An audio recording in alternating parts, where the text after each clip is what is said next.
And welcome everybody to another exciting episode of the RF Generation Collectorcast. As always, I am your host, Mr. Duke Togo, and joining me is a man that, just like me, will soon be entering fatherhood, Mr. Wild Bill. Hey, Bill. Hey, well, I'll be entering. You'll be expanding your portfolio. My collection will be growing. Yes. Mint. But we were just kind of chatting at that. We were both kind of gearing up, right? Yeah, you picking that one up day one? Yeah, it's gonna be. I've already. That's a day one for me. I've pre-ordered.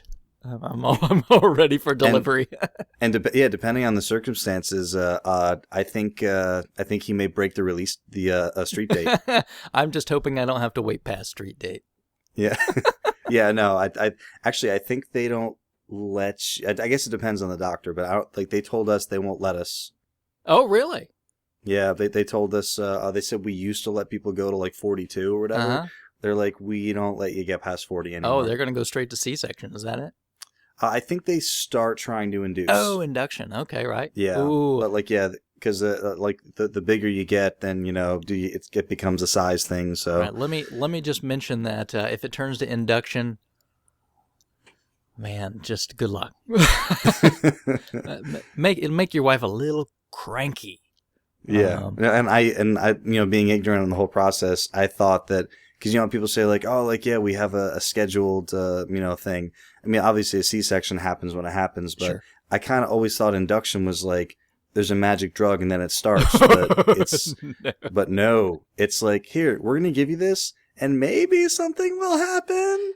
Like within a day or two or three, and your wife probably will not feel really great during the whole process. Yeah, we're giving her things to make her feel awful and expel something out of her. So so I imagine by the next time we have this episode, very well one or both of us may be on the other end of this thing. So yeah, definitely, yeah, absolutely. I mean, I would hope so. I would hope by the next one that is a reality. Yeah, you never know, I guess, but we'll find out pretty soon. Yeah. And so maybe if the next episode takes a little longer to get out, you can cut us some slack and you'll understand why. Or if you don't mind the background noise. That's true. Well, yeah, that maybe we'll have to interrupt a few times or something. Yeah. It'll all be by the magic of editing. You won't know what happened, but it'll take like 9 hours to record. Right, we'll just do it over the process of a week or something. Mm-hmm. But just like before, Krabby still is, man, he's getting pounded with work. So unfortunately, still not able to be here. Yeah, no, we're hoping to maybe try to find some free time that worked out. And he's sorry to miss the recording, but we got to get him back on a nice, generous work play balance. Yeah, poor guy's hammering himself into the ground. So I'll just say I'm not exactly sure when Krabby will be able to rejoin us. But hopefully things in his schedule will lighten up here at some point in time, and he can come back and talk to us a little bit.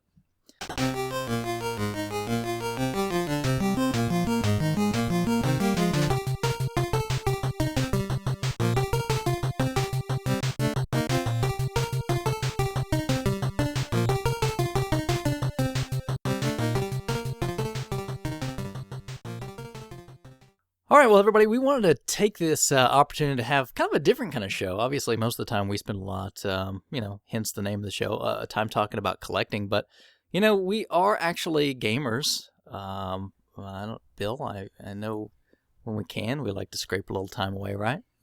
Definitely. Yeah, it's and I've kind of been telling myself not to, be too heavy on the baby theme or anything, but I keep telling myself that, you better get it in now. We better do a lot of things now, but yeah, I've been really trying to, strike a nice balance between, finding, that time to play because, you're not always going to have it. So, I actually have found that, and we talked about before, gaming versus collecting. And sometimes when you get so, focused on the collecting, which is not a bad thing, you just end up not playing as much just because you're spending more time, researching games, shopping on forums, stuff like that. So I kind of find that I'm I'm often one or the other. I'm often like, oh, I'm a collector this week and I'm a gamer this week, I can find the time. So this is kind of like a little conversation we're going to have about some of the great gaming experiences we've had in the last year or so. Yeah, and everybody does their top, whatever of 2013, and I think we want to take it a little bit differently, because being gamers that play over a wide spectrum of classic games, new games, we're going to offer what we thought the best games were we played in 2013, regardless of when they were released. So what was great for us during the year, and that way, you're going to get a little bit of the new. We're going to talk about why we enjoyed them. We're going to talk a little bit about some of the old stuff that we might have played that we really enjoyed as well. And we'll also maybe talk a little bit about some of the disappointments of 2013 that we had a little bit later. But and I also thought that would be a really cool way to help, because one of my big things that I'm always looking at when I sit down to play a game, the question is usually, okay, you look at the backlog and you say, okay, like, what do I play now? Because I got to get this game off the backlog. So we thought kind of like by sharing maybe older things we've played, it can maybe encourage you to, if you have that game on your backlog, to maybe fire it up if it's worth it for you. Yeah, or maybe chase down those ones that you don't have yet. Yep. So what we'll start off is we've got a couple different categories here, and I thought we could start off with just kind of the basic, kind of doing our top 5 games that we played in 2013, more of a style, like what we really enjoyed the most, and kind of taking it from, 5 and then leading up to number 1 for each of these. So Bill, I'll let you start off. What did you have for your number 5 for 2013?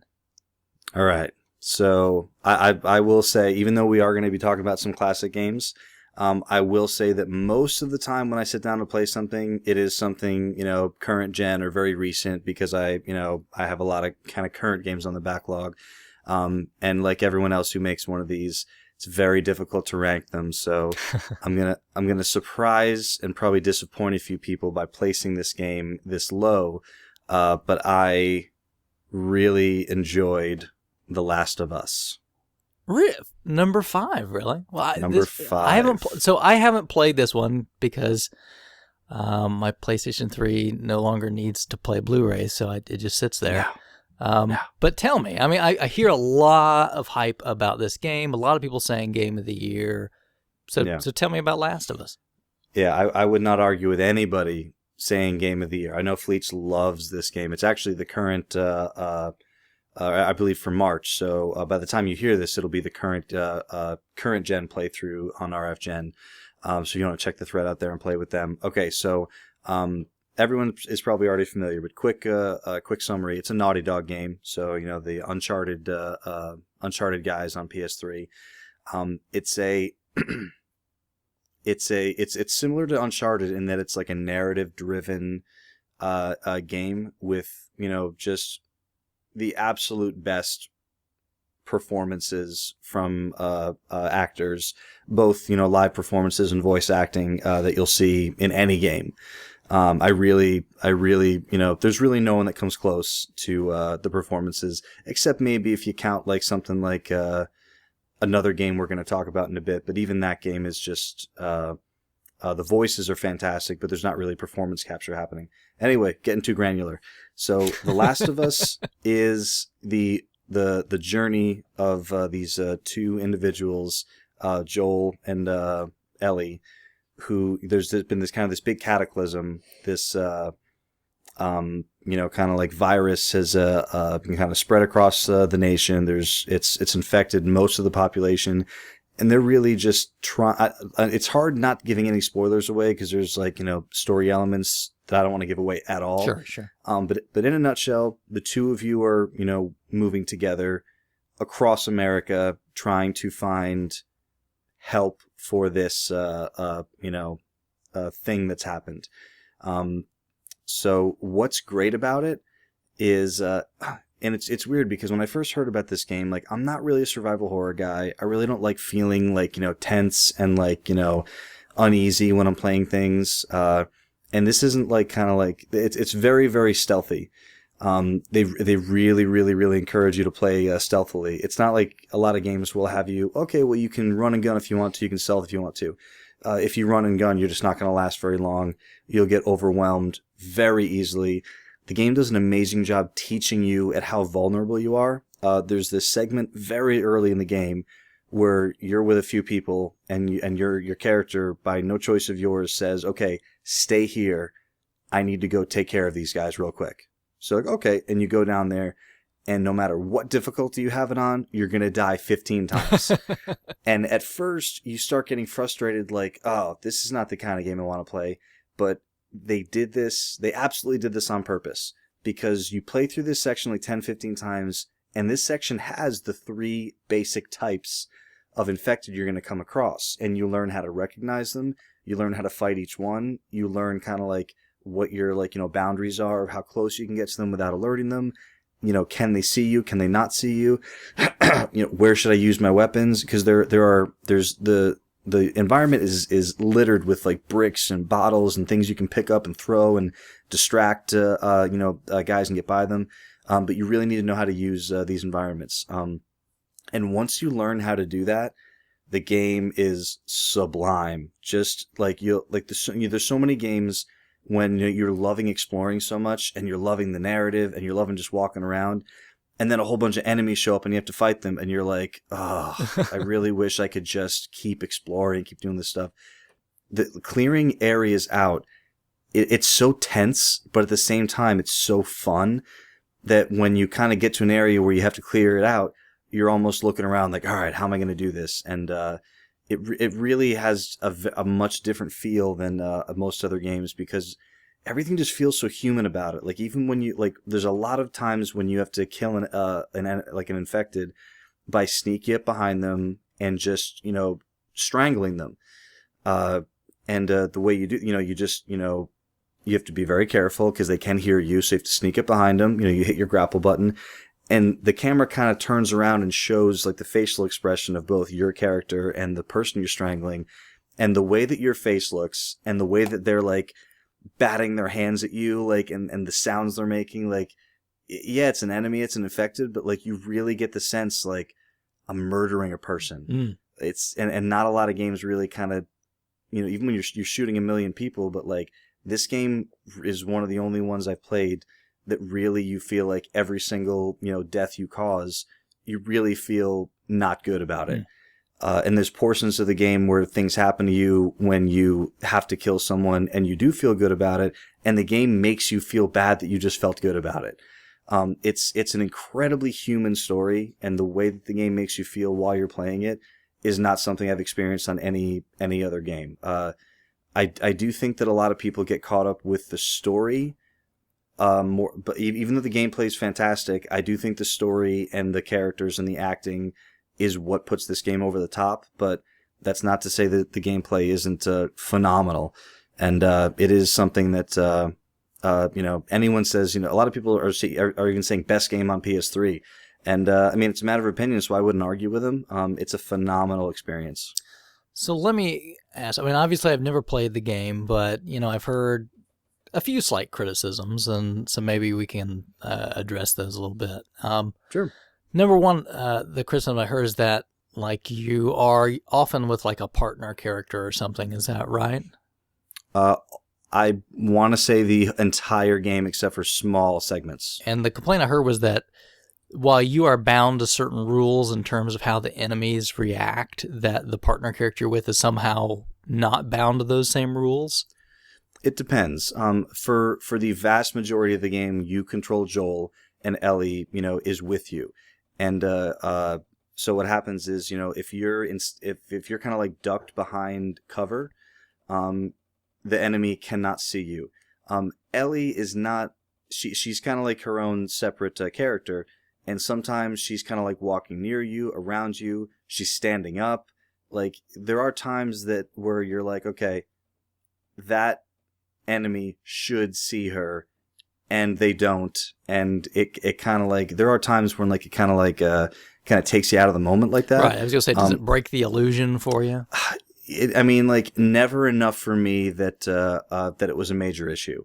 And it actually gets better later in the game. I don't know if it was on purpose, but there's later in the game there are other partners that you have, and Ellie's not normally armed.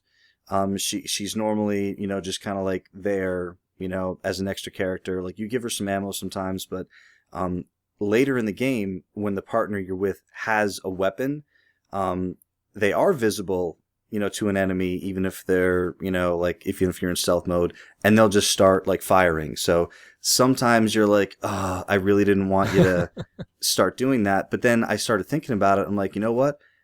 That could have happened. Like, you're with someone, you're in this situation, they get seen, crap, now the bullets start flying. But never enough that I noticed it, but it absolutely wasn't a thing that I was like, oh, well, that's too bad. Okay. And then the other thing would be like that this is kind of like your zombie Walking Dead show without zombies. Is that kind of the same vibe? Yeah, I can't tell you how the opposite it is. Okay, all right. And I felt the same thing. Like, I think the industry, I don't want to say the industry, like, a lot of people love zombies. A lot of people love Walking Dead. It's been huge for years in all aspects of media. And I think the first thing that people said when Naughty Dog announced, like, oh, The Last of Us, and here's what it's about. I think a lot of people were kind of like, ugh, another thing, like, just like this. Right, yeah. And it really, really couldn't be further from that. Okay, good. It's because a lot of things have that, like, just another zombie vibe. Right. And they've I don't know how to say it other than, like, the way they've humanized these infected, like, because with zombies, like, I really feel like the zombie, it's like, okay, it's like the mindless thing going after, like, trying to eat people. The stages of this infection and how they explain, like, how it attaches to, like, the brainstem and how it spreads, the way they go through that and the way the different levels of infected behave and the way they sound, you really feel like when you see something. And I never really felt this and I don't really feel this in a lot of other games. I never really see something and think, like, oh, that's a human that became a monster. I just think that's a monster. In this game, you really see these things and you think, like, oh, he's been infected for so long. And it doesn't really have a zombie vibe to me. Like, most of the things you're fighting look very much human. So it doesn't really kind of hit me like with like the the kind of spin-off type vibe. Sure. I think the last thing I'd bring up too is that, there's been discussion about, like, the violence and kind of, everything it's a pretty graphic game from what I understand. Is that correct? Very much so, yeah. But they strike this odd balance. But I mean, like, most of the intense, extreme violence is not inflicted by you. It's when you are killed. Okay. So it's there's again, I'm trying to give, like, as few details about the game out as possible, but there are certain infected who, and they're common in the game, that it does not matter what you do. If they get you, you're dead.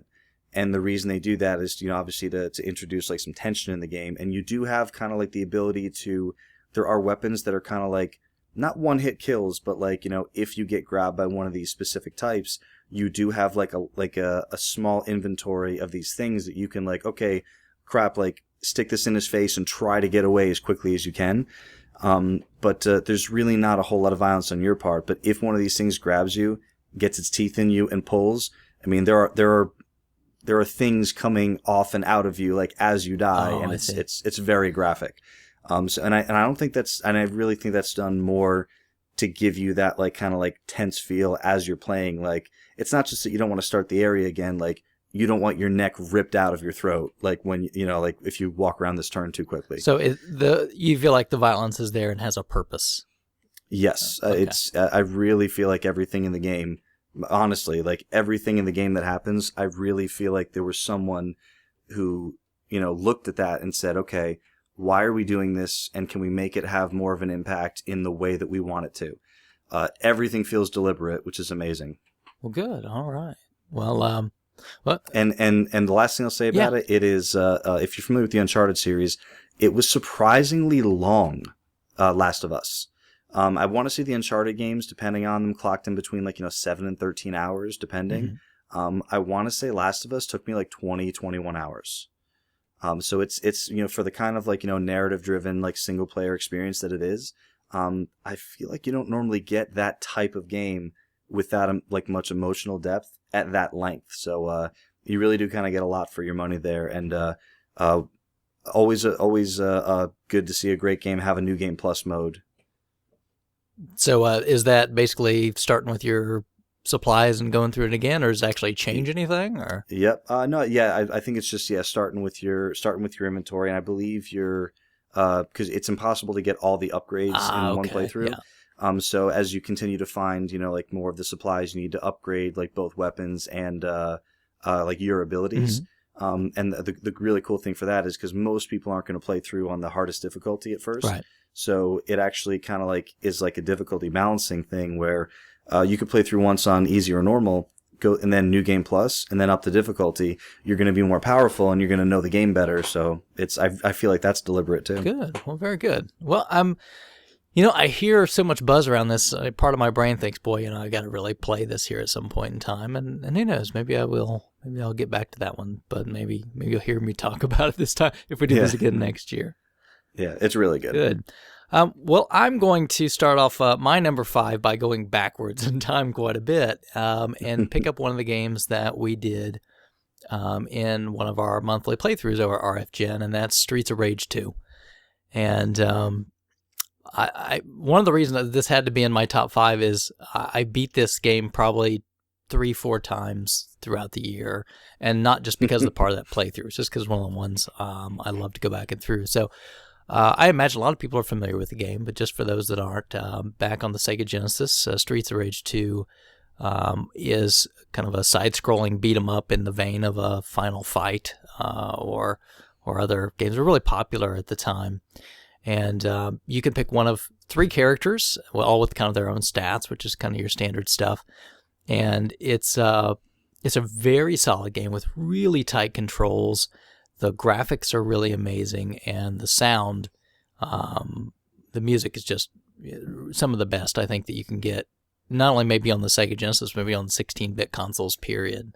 I know a lot of people trash Genesis audio versus Super Nintendo audio, but which I still don't understand. I don't either, but I think this one can stand up there. I don't care what title you're talking about on 16-bit machines. It's fantastic. The premise of the story is, it doesn't have to have a whole lot to it. In the first game, you're kind of going up against this big boss guy that's, I think it was like Mr. X is the bad guy in that. So in the first game, you're going through to defeat Mr. X, and I don't even exactly, he's like threatening the city or something, something really generic, right? And in the second one, he has actually kidnapped, not Axel, but what's the, I can't remember his name. One of the guys from the first game, he's kidnapped them. So the other guys are like, okay, they were going to go and we're going to rescue them, but you get some more characters. Actually, it was 4, right? Because you could do Max and you could do Skate and Blaze and Axel. So, you can choose your character out of this 4, and they really all play pretty differently. So you get some really nice variety. I mean, you've got Axel, who's kind of your standard kind of brawler. Blaze is the quick female character with a lot of acrobatic moves. Max is the giant wrestler, beefy guy. I hardly ever use him, but he's got some pretty neat attacks. And then Skate is this little tiny kid on rollerblades, which against the 90s, right? With his hat turns around backward, and he is really fast, but of course very weak. And I'll be honest, I never play with Skate either. But you get your standard moves, you get your punches, your kicks, your jumps. One thing I always loved about these games is kind of the grappling moves that you've got. So, you can hit guys and then you can stun them a little bit. You walk up to them and you can grapple. And when you grapple, you have a couple different things you can choose to do. You can kind of punch them a little bit. You can just do a throw. You can flip over behind them and then, depending on where your character's moving, like suplex them or whatever you want to do. And so that's a lot of the strategy too, is kind of getting guys. But it also makes you vulnerable because if there's some other enemies that are around there, while you're grappling, they can come up and get you and cause some damage. And they can also come up and grapple you, so they can kind of team against that. And if you're playing 2 players simultaneous, you can use these kind of co-op techniques where you're kind of grappling and flipping off of each other to damage the enemies, which a lot of fun to play this with friends. And, you also have some special moves that you can do. So the characters have kind of a double tap attack move that's a little more powerful that you can perform kind of to your heart's content.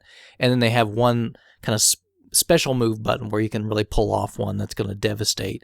And even that one has a little variety to it. So like with Axel, if he's got one where he can just do like a flurry of punches, or he's got one where he can do this big roundhouse dragon thing that will just kind of knock guys down. So kind of depending on the situation. So big variety of moves and things that you can do with it. And the stages are really varied. You kind of, for some reason, I can never understand why, but you're starting off at your kind of standard city stuff. You kind of go through, but I mean, eventually you get to like what is essentially Disneyland, right? Right. You're kind of going through, it's like, okay, this is Disneyland. And you go through like parts of Disneyland, like there's like a pirates thing, and there's like, for some reason, some weird alien land that's inside of Disney World.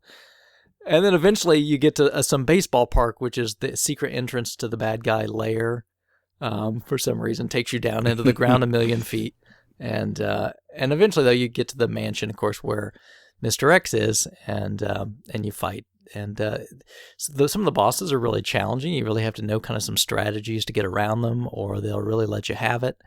And I think they just took everything that was really great in Streets of Rage 1, and they just amped it up. The graphics are better, like the characters are better, the music's fantastic, the special moves and the moveset has grown a lot in this game. And it's just one that I don't care how many, I can't probably count how many times I've played this one throughout my life. I don't care. Every time I could just stick that game in now, anytime, and I don't care. I'm good. I'm going to play. It's a fantastic game, and I can't recommend it enough. And, just having that playthrough a month of Streets of Rage really gave me just another opportunity to highlight what a good game that is. So that's my number 5. Yeah, let me ask you about the what do you call it? Would you call it like the Dragon Punch special move? Well, he's got a couple, right? You're talking about the one where he like spins all around with kind of like the flaming dragon? Where he kind of, it almost like, yeah, that like flaming kind of dragon, like it almost looks like a dragon's like coming off his arm when he's doing the punch. Uh-huh. Yeah. What about? So is that, are you talking like when you look through this, what do you see as far as like, how do you compare this to like the other brawlers? Is this your top brawler of all of them? Yeah, it has to be. I mean, I really like this genre. I'll sit down, I'll play a Final Fight. I'll play the other Streets of Rage games. But yeah, this one I would say is my top. Probably second would maybe be Final Fight Sega CD, which is really good. But yeah, I love these kind of games. They're great. They're fantastic. Do you think it gets enough credit compared to the other brawlers? Like Double Dragon Neon just saw a release, I think it was last year. Yeah, I think, Double Dragon's great. Don't get me wrong. Really enjoyed that series as well. I think for some reason it just seems to have a little more lasting power, that and Final Fight, because obviously Capcom still throw those characters into the Street Fighter series, so they live on for sure. For some reason that I just can't understand, Sega has just they've let so many good franchises just go fallow. I mean, it's like, we just gonna give up. And I don't know if they just don't have the creativity to put it together. I mean, like you said, like look at Double Dragon Neon, right? It's just the same sort of thing, just amped up and released on new consoles. I mean, they could completely do. And I mean, look, Capcom did. There was a Final Fight, on 360 and PS3, right? That they did. So yeah, I think it's a shame. It's a big missed opportunity, I think. But what do I know? I guess I don't work at Sega. Yeah. Well, very cool. All right, so that's so we both got our number 5. Yeah. I got something a little bit newer. You got something a little bit older. I'm gonna kind of throw a little bit of a wrench in there, and I'm gonna throw an iOS game in for my number 4. Oh, wait a minute! So that's not even what an iOS game. It's also available on Android and Steam, but I believe the touch versions are the best versions of this game. And the reason I'm putting it at number 4. I already know I'm going to get crap for putting this in front of Last of Us, but Bill, I'm going to punch you if you say Flappy Bird. No, it's not Flappy Bird. I didn't play Flappy Bird. I heard about it after it was like, oh, you can't have this anymore. So, the reason I'm putting Super Hexagon at number 4 is, and it has nothing to do with if I think it's a better game than Last of Us. It's just, the way I ranked them. Super Hexagon is a game that I read about on I think like a top 10 game list, maybe 3 years ago. And I had never heard of it, and it was on iOS, and it made like this top 10 list, and I'm like, wow, like, and it's sandwiched in between console games, and I was like, it's got to be great. So I didn't even look at what it was. I don't usually buy iOS games, so I went to the Apple Store, I found Super Hexagon, I downloaded it, I paid for it. I didn't even look at it now, first. how much is Super Hexagon? At the time it was $3, so I don't imagine it would be more than that now. Okay, all right. So $3, which seems like a lot when you hear how simple it is. But I promise I've spent more time on this game than anything else on my iPad or iPhone in the last 2 or 3 years. And the weird thing about it is the very first time I played it, you die after like a second and a half. And then I'm like, wait, what just happened? And I thought the game made a mistake, and I was like, okay, like that was a weird little crash. And then it came up again, and I died again, and I was like, wait a minute, is this the game? This is way too hard. I can't do this. So it took my $3. Yeah, so I was like, that's my first thought was, $3. That's too bad. So in a nutshell, Super Hexagon is a game where you control a tiny little triangle. That when you press your, finger on the left side of the screen, that tiny triangle rotates in the center of the screen to the left or counterclockwise. If you hold down your thumb on the right side of the screen, he rotates, the other way or clockwise. So basically, you can control the direction that this goes, either clockwise or counter. And what's happening is there's kind of like this hexagon, kind of like grid that you're kind of on, and there are kind of like barriers are coming towards you, and many times, and even though there's like 6 sides, there might be, like a barrier might be coming towards you, and it's 5 of the 6 hexagon sides, and they're coming at you. So there's only one side that you can get to that you can be safe, or else it's going to hit you. So all you're trying to do is avoid all of these things coming at you. It kind of sounds like Tempest when I describe it to people, but it's really not. When you told me about this first, and you're like, "Oh, you have to go look at this game," and I still haven't played it, but I watched a video of it, and I don't know how on earth you can accurately portray what this is. It's really difficult to explain this and then have someone have a good mental picture of what it is. But if you were to go to YouTube and search like Super Hexagon and watch it for 5 seconds, you'd be like, yeah, he's explaining it as best as he can without showing you what it looks like. So in a nutshell, like the first level, it's called Hexagon, which is hard. So you literally die after like a second or two. And then after playing it for like a few minutes, you're in like the 5 to 7 to 10 seconds, but like you're really, really not lasting long at all.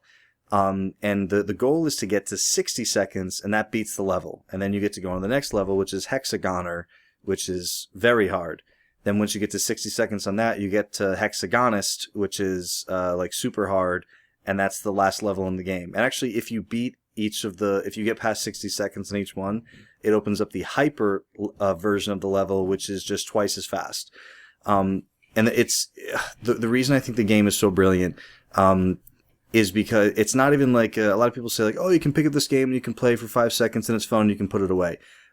It is that, but at the same time, it's so amazing how tight the controls. Like once you get a feel for exactly how long you have to hold on each side of the screen to get your guy to move exactly where you want him to, and then you start figuring out the nuances, because it's not just like the whole board is just like everything's just coming at the center. The entire board is rotating at the same time. Yeah, it's something to see, that's for sure. So like the entire thing's rotating, And the thing is, if you are turning your guy in the same way the board is rotating, you move slightly faster because it's almost like you're on this board. And if you move the other way, it's as if you're fighting the motion, so it's slightly slower. And you get to a point where you become so good at this that not only do you see where all the openings are, and like you can kind of see 2-3 moves out because you're like, okay, I can see, and you almost have to like pull your head back and be able to see with your peripheral vision the perimeter of the screen and know, even if you don't see the opening, if you see covers everywhere else, you're like, well, I know the opening's there even though I can't see it because everything else is covered. And you start picking these little things out and you start thinking, okay, well, I know it's there, but since the screen is rotating to the right, even though it's closer to the left, I'm going to rotate right because that's the direction I'm going. And that entire process in your head happens in like 1/10 of a second. And I'm not usually a Twitch gamer at all. I'm not a bullet hell guy. I'm not a let's see if I can be like super, twitchy with this game. I'm really not. This is just one of those things that somehow for some reason meshed with my brain. And this game that I never thought I'd be able to last, more than 5, 10, 15 seconds in, I have beaten the the hard, the very hard, and the extremely hard level. And I've gotten over 100 seconds on all 3 of them. And it is one of the coolest reviews I read for it. They said it's pinch to zoom in its simplicity, because you look at it and you play it for a few minutes and you understand everything about the game. There's nothing that's hidden. It's all right there. You know exactly what you have to do. You're just not good at it yet. Right. And you just keep playing it and playing it and playing it, and it takes a long time. But once you break that barrier, you'll find yourself, 30, 40, 50, 60 seconds into this game, almost not even your fingers and your brain are just reacting to what's happening. And you find yourself in this zone where you start looking around like I have no idea what my brain is doing right now, but it is getting through little passages in this game that it doesn't seem like it should be possible. But it's a phenomenal game.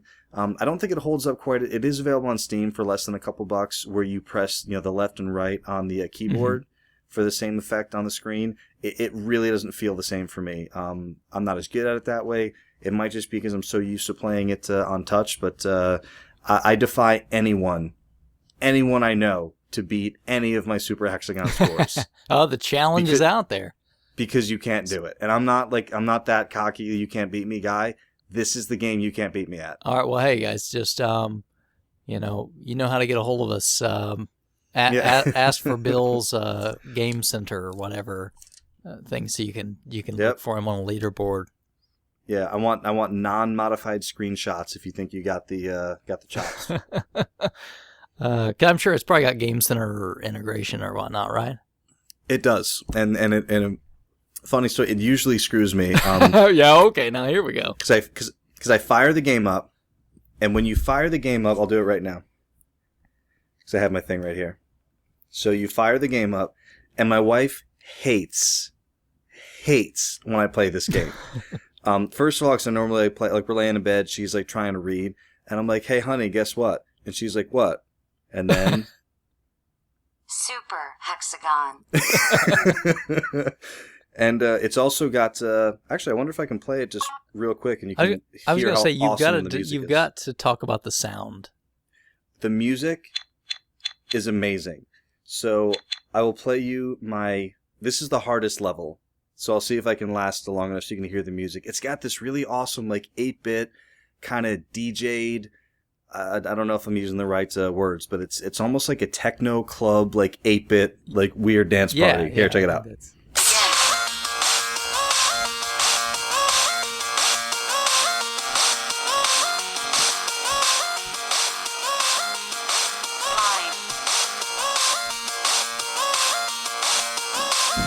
I'm going to die on purpose so I don't stay here all night. Now, when you go and play this game, you're going to be like, how did he last that long?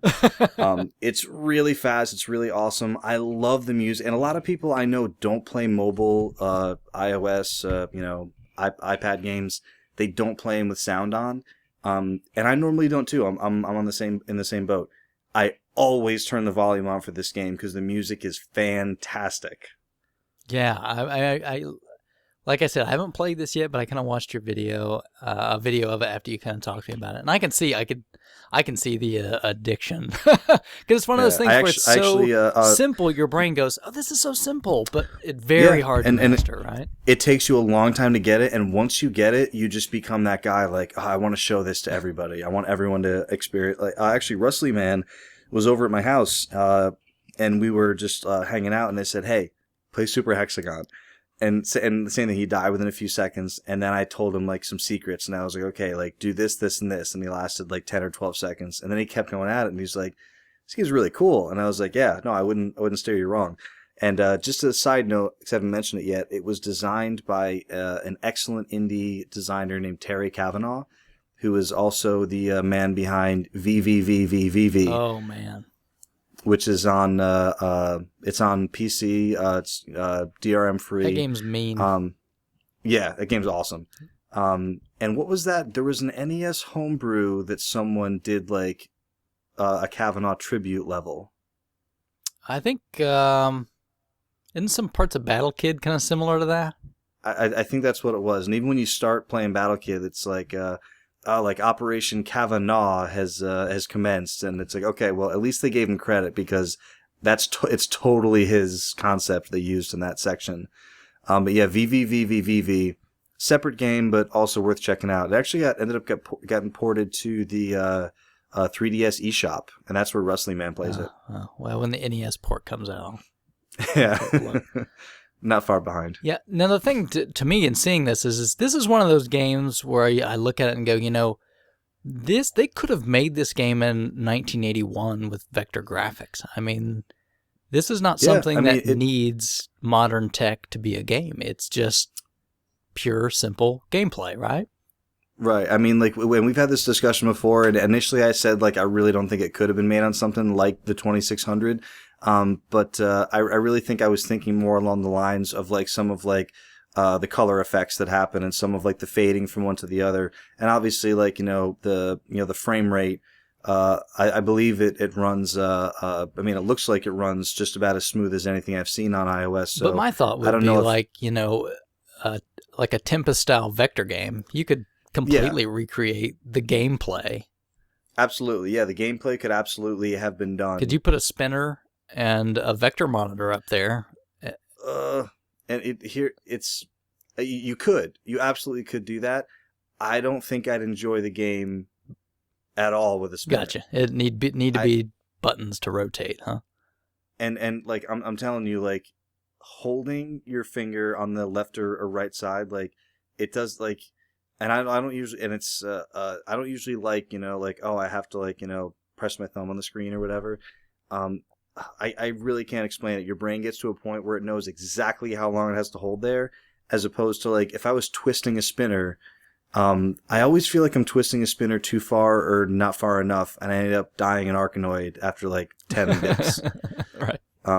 So I'm way better at Arkanoid on the NES controller than the Valve controller. What? All right. Well, interesting that an iOS game. I was not anticipating. Yeah. And I'm telling you, it's fantastic. It's well worth your $3. Please check it out if you haven't. It's definitely on my top lists of the last couple of years. Awesome.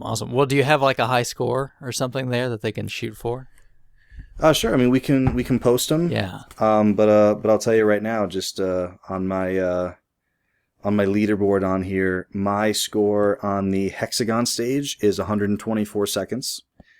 My score on Hexagoner is 78 seconds, and Hexagonist is 72 seconds. And just to give you an idea of how hard the hyper modes are, Hexagon Hyper, 22 seconds. Hexagoner Hyper, 30 seconds. Ooh, a little bit better there.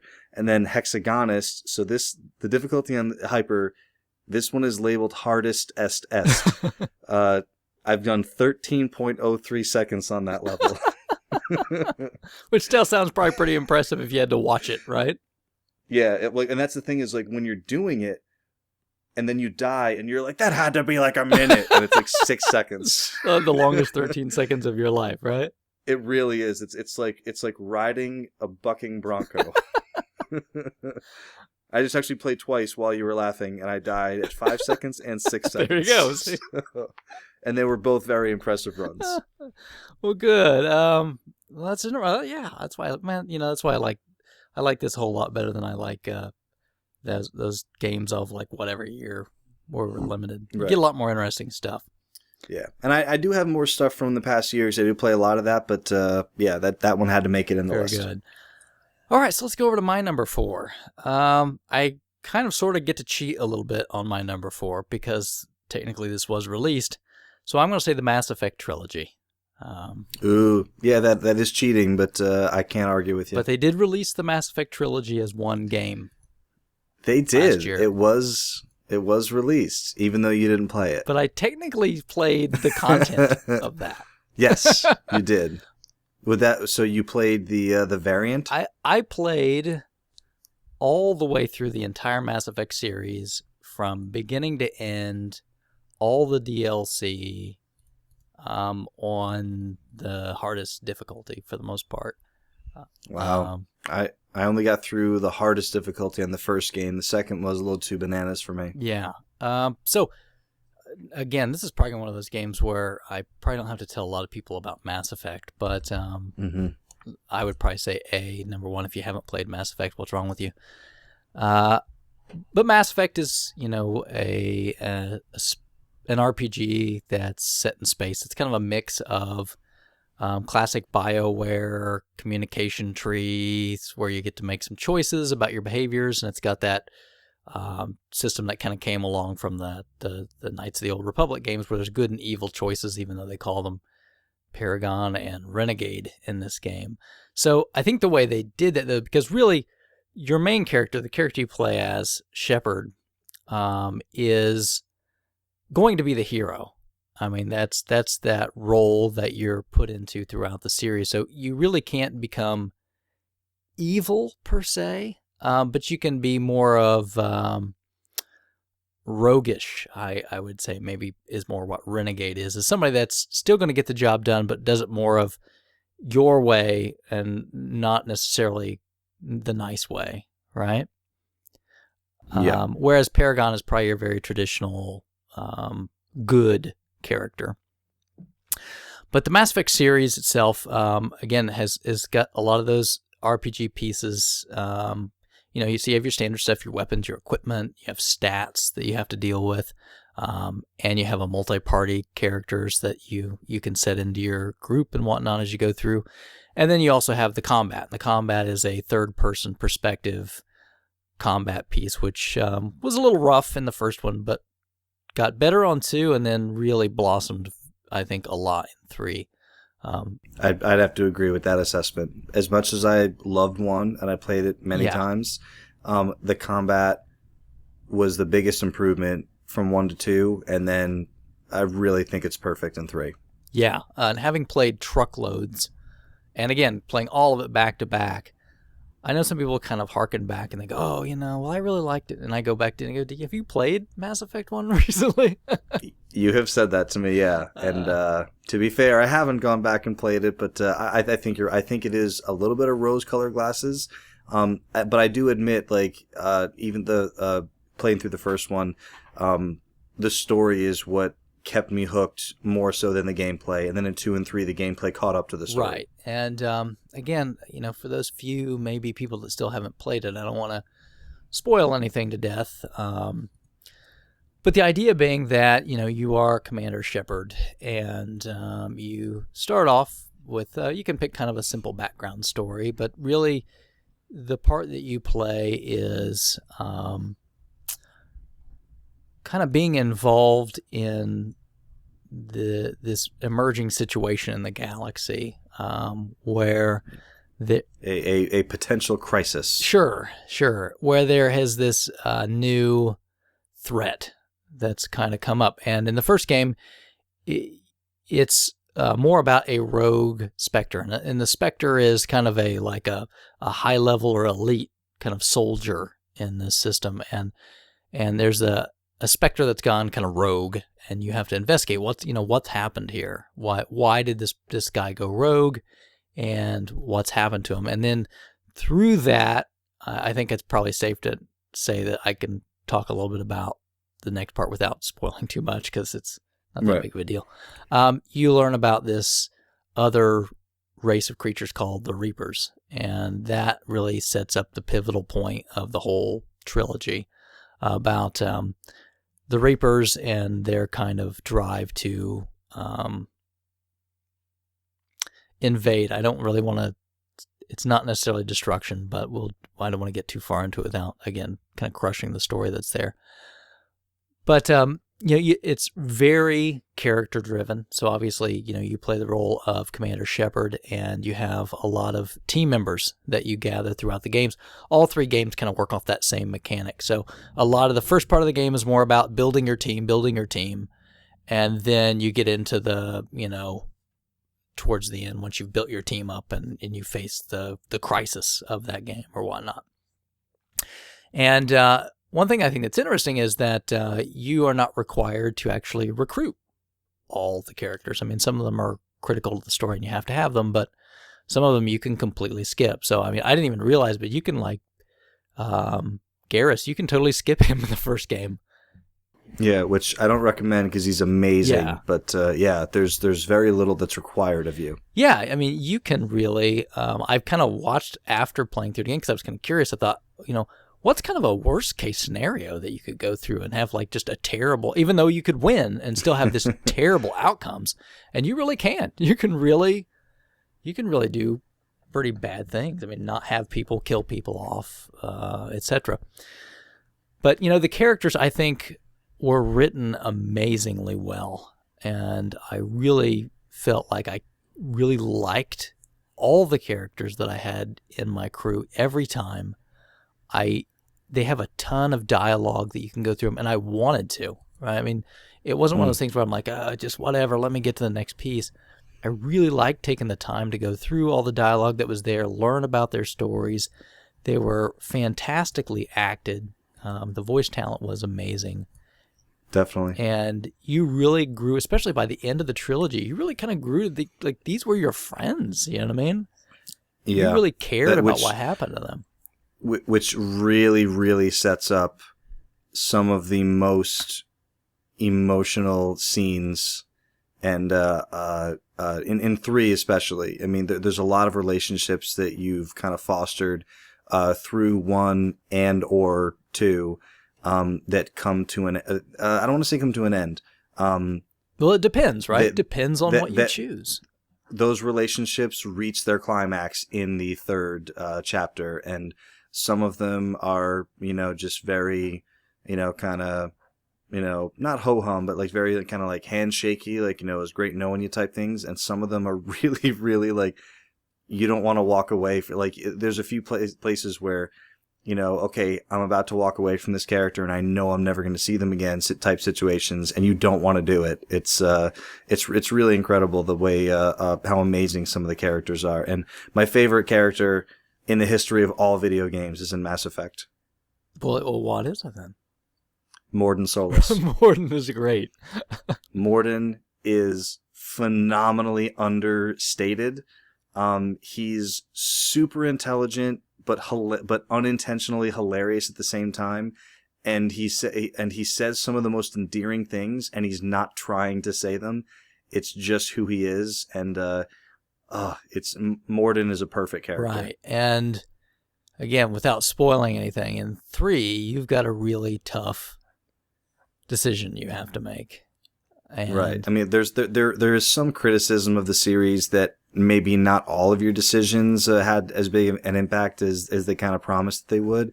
That's not to say that there are no decisions that have no impact, because there are certainly moments where you just want to put the controller down and not make a decision because it's too hard. Yeah.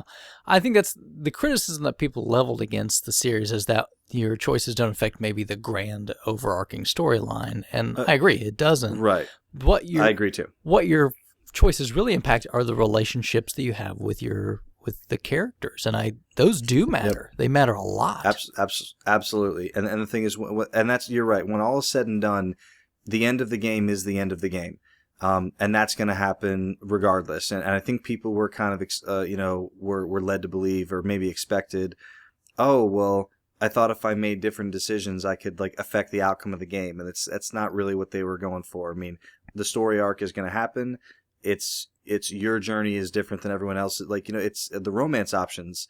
They move, like, you know, you'll talk to people, and every time you talk to someone who's played the game, it's like, oh, like who were you, and who were you with? Oh, you were with them. Like, it's everyone's experience was different, even though it was the same story arc, and I think that was kind of what they were going for. Yeah, and it's so character driven that, and I'm okay with that. It's the story is fantastic, and it's one of those games where I was more than happy to pay for the DLC.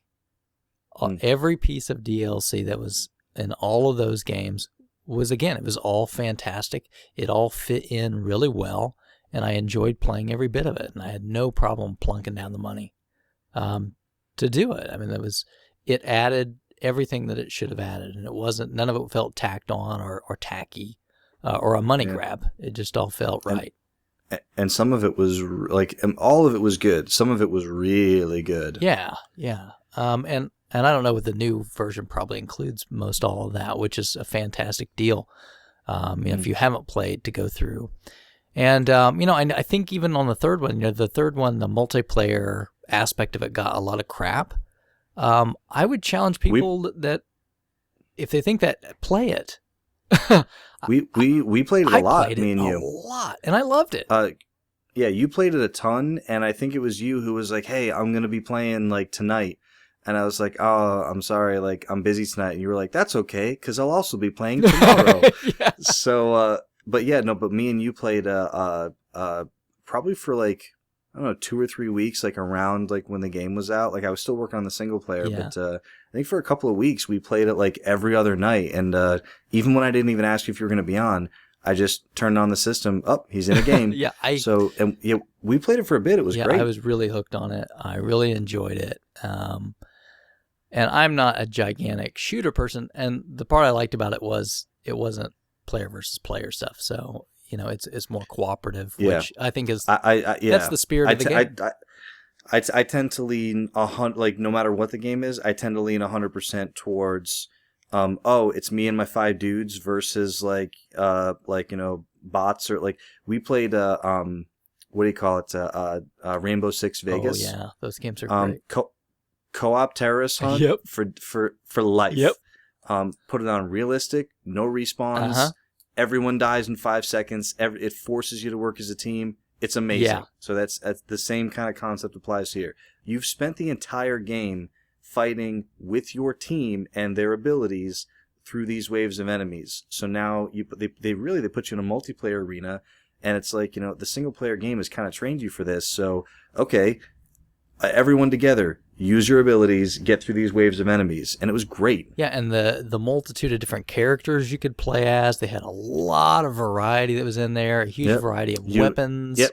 You gain experience. You could use the experience to purchase either like upgrades that you could see what they were, or it was like, okay, well, if you purchase this hidden batch, like you'll get like a premium item and like 2 hidden, like it was a really fun system to play where you were like, it was always that issue of like, okay, well, we could go to bed now, but if we play one more match, I'll level up. So like, why don't we just do that? I mean, honestly, I could, probably go back and play it now, although I won't, because I'd probably get hooked back on it again. But I love it. Like I said, I don't think I've got enough nice things to say.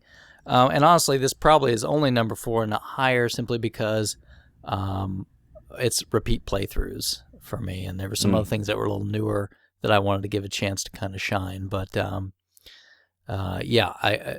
I played through the whole series last year, and I loved every bit of it. Even though it was, it was my second full playthrough, but I had played some other ones even more times than that. But loved every minute of it. It's great. Excellent. I guess that takes us over to number 3, Bill. Oof, it's getting serious. Okay. I'm even looking at it now, and I'm like, should I do some shuffling? I know, it makes it kind of hard to sit down and really... It really is tricky, and as long as I just keep saying, they're very difficult to rank, but all these games are fantastic. So Yeah, I'm waiting for some crossover. We haven't had any crossover yet, so. Oh, yeah. It's I'm not sure if we will. I guess we'll see. So again, this is a game. It really is difficult getting just down to 5. So this is a game that it's possible that it's just because of my kind of like board game background, or just like my love of complex systems. In politics and exploration and 4X pretty much. But Civilization 5. Civ 5, okay. Civ 5. Sid Meier's Civ 5. I don't believe this has been brought to anything except PC and Mac. It's PC and Mac compatible. And I have noticed New Poyle has been, he was on Skyrim, he was on the Skyrim kick for a while. All I see him playing these days is Civ 5, and I couldn't be prouder. We probably don't have to spend a ton of time talking about Civ 5, but in a nutshell, excuse me. Well, I'm a Civilization neophyte, so... Okay, so that's actually I believe that might be a difficulty level in the game. That would be me then. So Civilization 5, they're extremely intimidating games. And even people who, think they want to give them a try or think they want to play them, you kind of play for like 20, 30, 40 minutes, and then you're like, okay, I think I might kind of just be understanding kind of how this game works. And then you realize you're like 3% into this scenario. And you're like, oh. So like it's very intimidating and it's very big. But in a nutshell, and literally any option in the game is like kind of customizable, so you can make it however you want. So basically, it's you play a world power. You play as a world power, so like a world leader. So it could be anyone from Tutankhamun to George Washington to Gandhi to Genghis Khan, literally Napoleon, like literally any. Kind of like influential like leader that you could like think of, that's most likely like a character or a role in the game. So all of these people are in this scenario are all alive at the same time? Correct. Okay.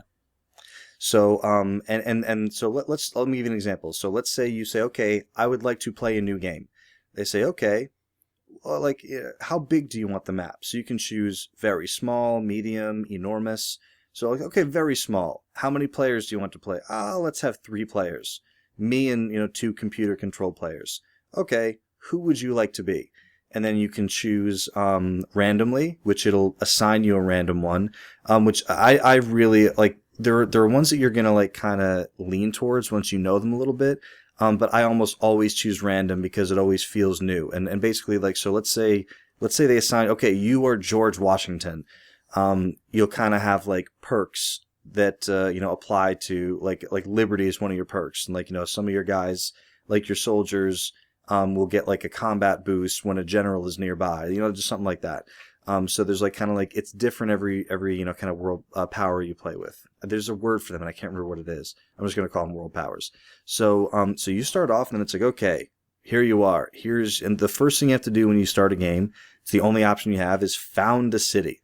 So you can found a city anywhere on the map, but it helps if you found a city near like water, natural resources, trade routes, all that stuff. Well, the same reason you would really found a city exactly, somewhere. Yeah. So you found a city, and then when you found a city, it's like, okay, it will take, and it's turn-based. So it'll say, okay, this city will take, 3 turns to, be completed or whatever. So you say, okay. And every turn, like the computer lets you know, okay, this unit needs orders, this unit needs orders. What technology do you want to have your scientists research? What economic policy do you want to adopt? And each of these things, like, you have science points that the more science like points you have, the quicker you can adopt new science policies, new technologies. And so like let's say like it says, what science policy do you want to study? What do you want to tell your scientists focus on this? And you say, well, I'd like them to focus on optics. You can see this enormous tree. It says, okay, well, optics lead to the telescope. which leads to, sea captains being able to explore further, which leads, and the thing is, you look at this tree and it starts in the Stone Ages. And when you go all the way to the end of the tree, it's the space shuttle. And So theoretically, but this being an imaginary world, even though George Washington existed at a time where they already knew about these things, you still have to kind of rediscover the technology. Is that it? Exactly. Yeah. Okay. So it's so basically you were playing through an entire civilization's existence from the founders of this civilization all the way up through taking them through their technology, adopting economic policies, expanding the city, adding settlers, adding workers. As you explore your area, you'll find other cities. You can have treaties with other cities. You can open up trade routes. You can betray those trade routes and try to attack other cities. You build ships to explore in the ocean. It's mind-boggling how much there is in this game. And as you can see from Newpoil's recent playtime on it, you the first people you just sit down with it and you play it for an hour, 2, 3. You come back to it an hour, 2, 3, and you're not even halfway through one game. And it's an enormous, super complex, super rewarding experience. If that sounds interesting to you, I find it's a game that I'll go to every couple of months. I'll fire it up and I'll play a scenario, which will take 2 or 3 days. Because I'll play, an hour or 2 here or there. And it may take me 8 to 10 hours to play through an entire scenario, depending on the size of the map and stuff like that. And there is victory. So it's not just you play through the whole thing. So because you're competing with the other civilizations, you can either get a military victory by destroying the other 2 civilizations, very difficult. You can get a social victory, a scientific victory. Scientific victory is first one to launch the space shuttle wins. So there could be 3, 4, 5, 6 different civilizations. And the thing is, some of the maps are so big, you might not even ever get to meet the other ones because you never really expand outside of your, your kind of little realm. But it's huge. It's complex. There are tons of systems going on. If there's ever a time when you're oh, geez, I really wish I could adopt, social policies quicker, there is a system in place for that. There's it's called Civipedia. It's the help system built right into the game. It's the Google of the game. So right within the game, you can go in there and say, social policy or scientific, advancement.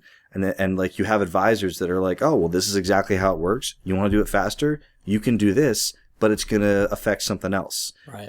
Everything's tied together. If you want your city to expand its borders more quickly, you just need more influence. In order to get more influence, it's connected to this, and it's as complex as. And the thing is, there's any of these systems. If you just don't want to bother with them, you can turn them on. You can say, okay, all I want to worry about is this, this, and this. Scientific advisor, can you please take care of science? All I care about is agriculture. They're you got it. We'll take care of this for you, and you can toggle that on and off anytime. So the game's as complex or as simple as you want to make it. There is multiplayer. It does take a long time because it's turn-based. So either you're playing at the same time and everyone's kind of doing their thing at the same time, or, you'll take a turn, it'll send to the other person, they'll take a turn, it'll send back to you. So you can kind of asynchronously do it. But the thing is, the turns are very, very, very quick. So it's tricky to do it asynchronously because you'll sit down, you'll do a turn, and then it's okay, well, when Bob sends his turn back, we'll let you know. But when you sit down to play a game, 100 turns will happen in 30, 40 minutes. Gotcha. So very, very, very great, awesome, cool, complex game. And every time I go back to it, within 20 minutes, I'm why do I ever stop playing this? It's so glorious. And but again, if any of that stuff that I said to you sounds wow, that sounds really boring, and it doesn't sound like I'd like it. You're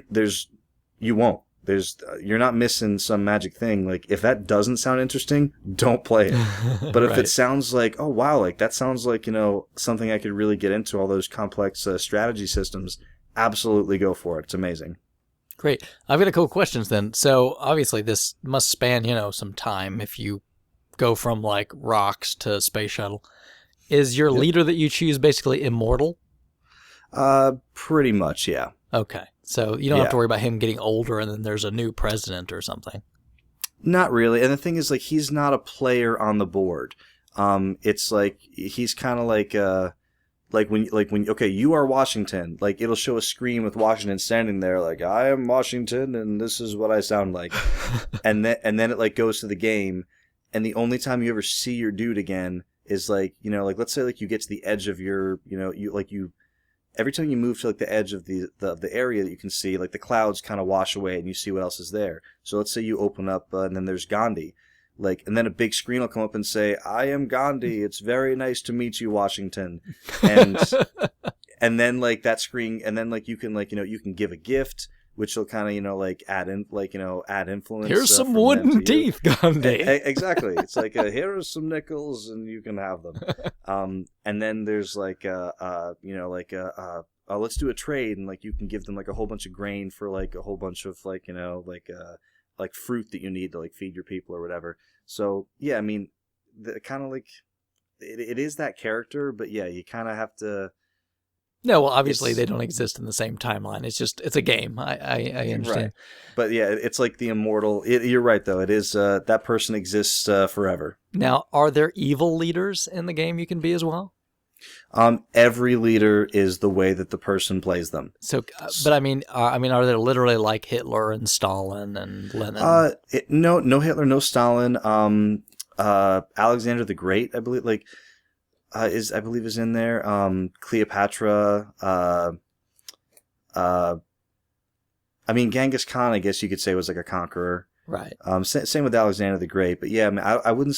There's none of. I don't think there's anybody who's like, you know, like immensely hated. Okay, I'm just like curious. Type of leaders that are in there. Yeah. You know what level of. Yeah, I mean, and I think like as much as like people say like, well, you know, Genghis Khan, like murdering guy, he's very interesting and and people tolerate him, I guess. So, but yeah, it's I don't think there's really anybody who's, you know, has ever been a controversial person in Civ 5. Gotcha. Yeah, well, I suppose that's it, right? As long as they murdered people a long, long time ago. Right. It's okay. Yeah, as long as they were in, you know, like your parents' history books. Right, but if someone potentially killed your grandparents, we don't want them in a game, right. Unless you're killing them. And most, I mean, and I want to say like Gandhi and Washington are probably the most recent leaders that are in there. Okay. It's like, you know, like even like Nobunaga, you know, like ancient, you know, kind of I don't think military Nobunaga's or diplomatic old, backwards. but, hundreds, right? Hundreds of years back. Maybe a couple hundred years, maybe. Yeah. Well, yeah, I guess Washington, couple hundred. Right. Gandhi, yeah, that's pretty recent. Yeah, that's probably, it's got to be the most recent. Cool. So, PC Mac only, is that you said, Ryan? Yeah, PC Mac. Okay. You really wouldn't want to play it with a controller. I actually don't even know how you'd play it with a controller. I do think that it was one of the first games that, like, when Steam said, oh, the Steam box is happening, and here's our weird controller with like touch things on your thumbs. One of the first demos that like a bunch of people put out is like, here's us playing Civ 5 with that controller. And basically what it does is it just emulated the mouse. So it's like, yeah, you can do it, but we kind of just wish we had a mouse. Right. You don't even really need a keyboard. You can play the entire game with a mouse because you're really just clicking on all the different, like, you know, like left click to move, right click to attack.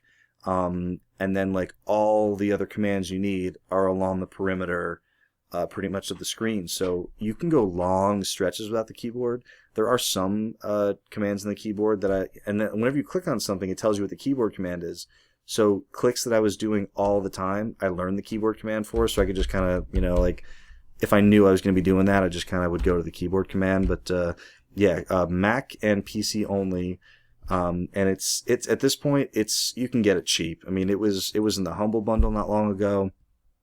There are constant deals, whether it be through Steam or Amazon digital downloads. And again, Steam Play, so like, one code gets you access on PC and Mac, just in case you had both platforms. Cool. All right, well, interesting. That's again, that's not one I kind of expected to hear. So I love that deep strategy. Cool. All right, well, I'm going to go back in time, well, I guess to a point. But so this next one for me is a new game for a very old system. Last year I picked up a cart that was a collection of homebrew games. The cartridge is Action 53, Function 16s. I mean, it's got this really long. Let's just call it Action 53. But it's a multi-cart, got a bunch of homebrew games on it. And like the main title that's kind of illustrated on the front is one that's called Streamers. And that's Streamers with a Z at the end because, of course, everything is cooler with a Z at the end. We keep telling you. The what this game is they have just a core element of Bionic Commando and made the whole game around it. So you have basically what is the bionic arm from Bionic Commando, even though it's not technically a bionic arm, it's a streamer thing that you use. And this game is basically just like a riff off of Bionic Commando, but it's kind of done with the same style. It's just humor, and the game is more about navigating through like screens to stay alive. I mean, so you'll go through and they start off pretty easy where it's like, okay, of course you can do your normal grappling thing, and of course you can't, jump or whatnot, but there'll be little things, of course you touch them and you die.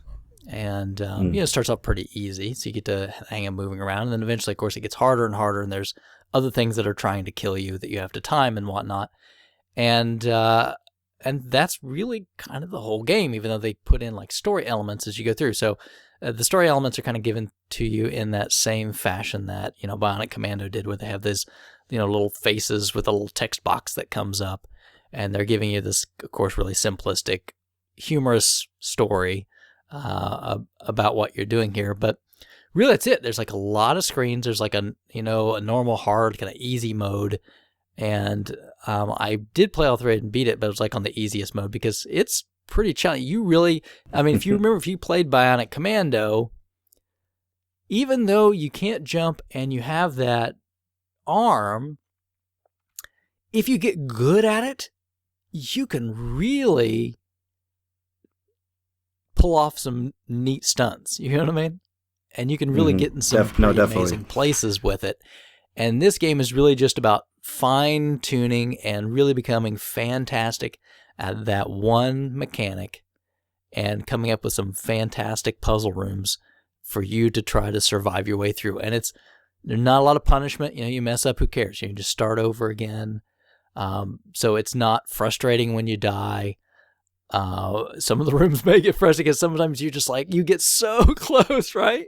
You'll get to that point where you're just like, you're so close, and then you just keep dying, and then of course you get frustrated, and then you can't get as far, and then sometimes you just have to really just stop and go, okay, now wait a minute. Am I just looking at this the wrong way? Am I trying to go about this room the wrong way? And sometimes, you might, how you think you should try to go at it is not right. And then once you get it, you get that satisfaction of like, it just clicks, right? You're like, yes! You know what I mean? And you made it through that next, screen to these checkpoints. The checkpoints are really pretty easy. They may not be like every screen. Sometimes they may be a couple screens apart. But you can see that's just clearly marked like a little checkpoint that you have to get to. And it kind of looks like your character, and it's basically like a little,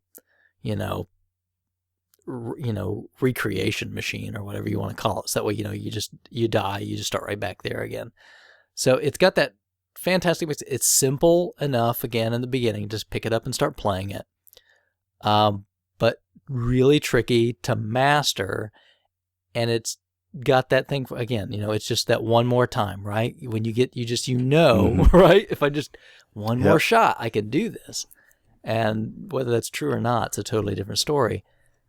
And the humor that's involved is also really well done. So I never felt to a point where I was like, forget this game, I'm done, I never want to touch it again.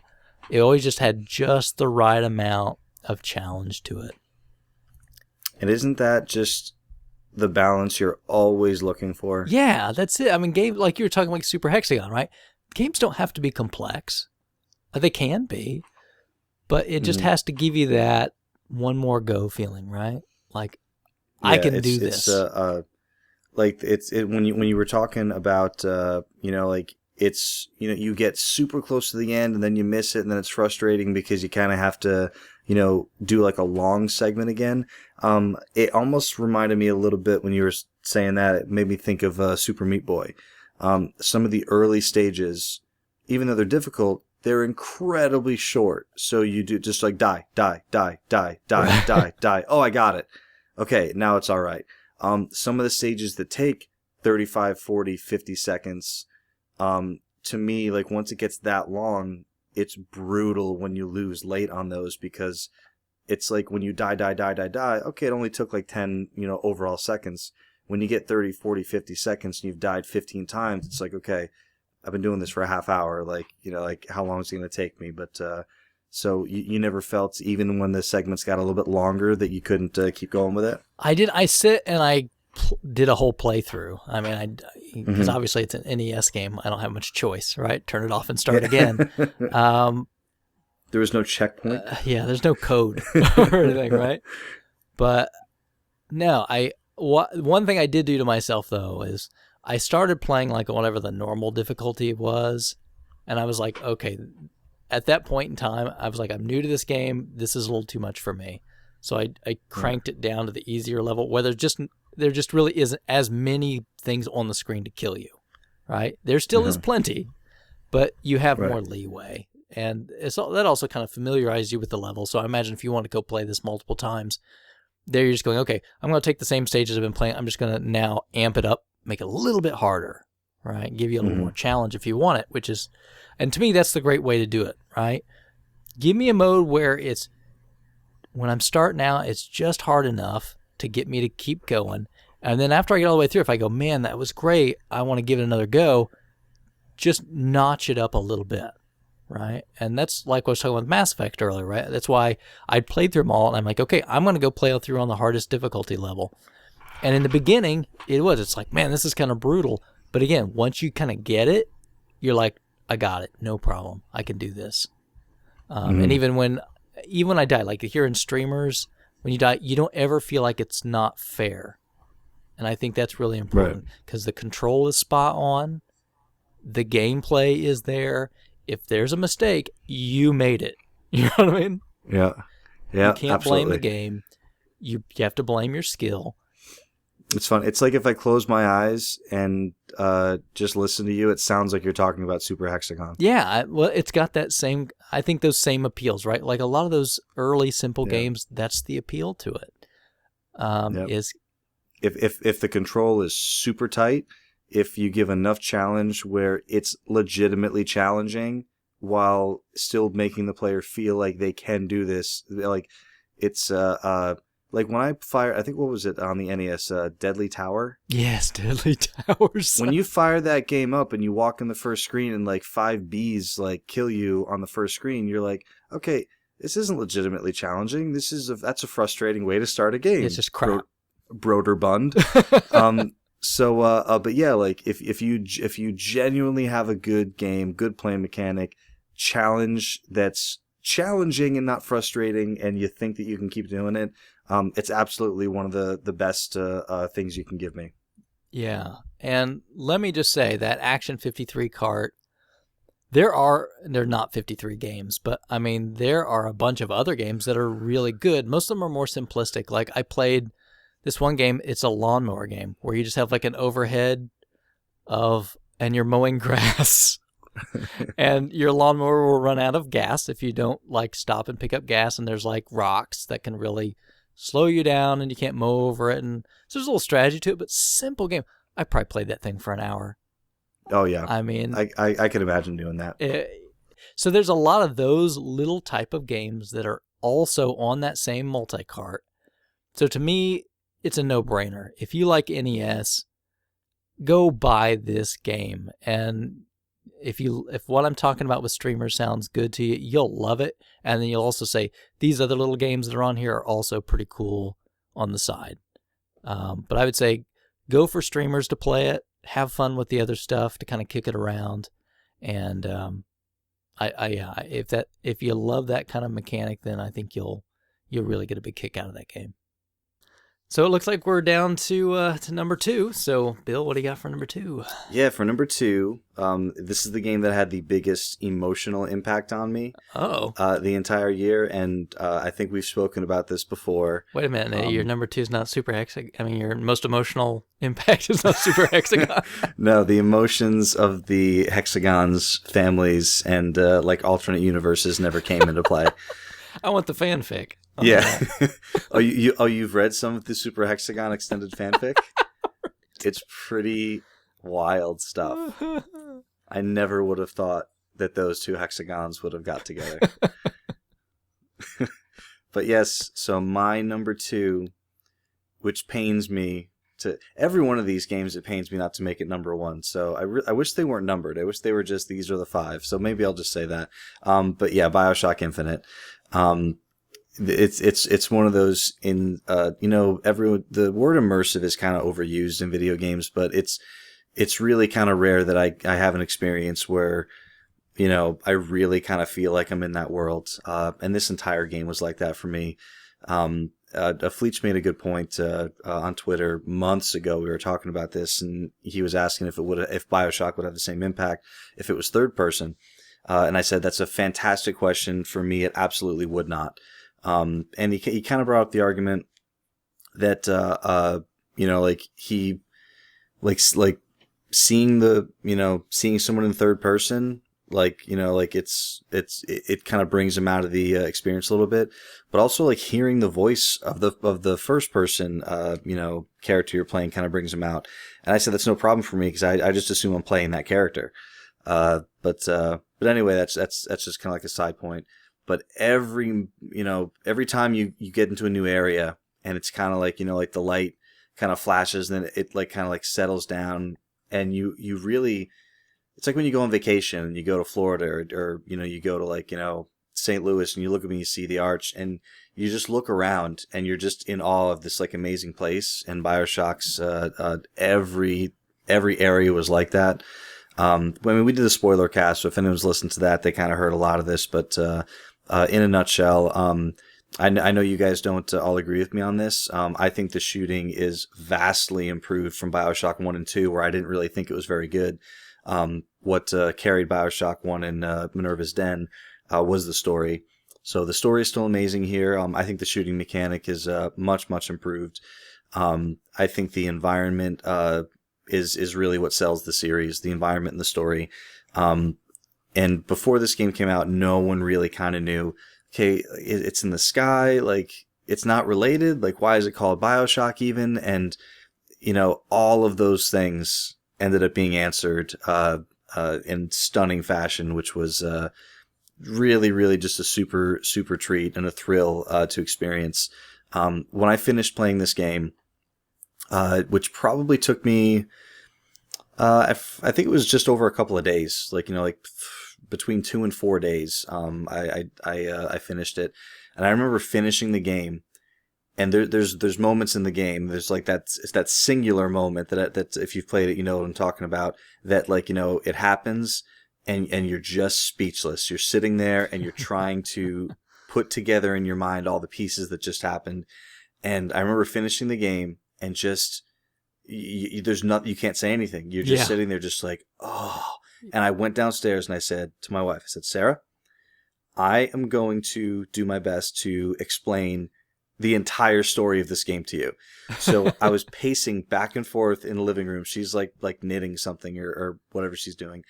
And I keep, and then this happens. And then this is going on. And the reason that's going on is because through this thing, this is actually reality. But it's only this, and it's hard to do that without spoiling, but I think it did an okay job.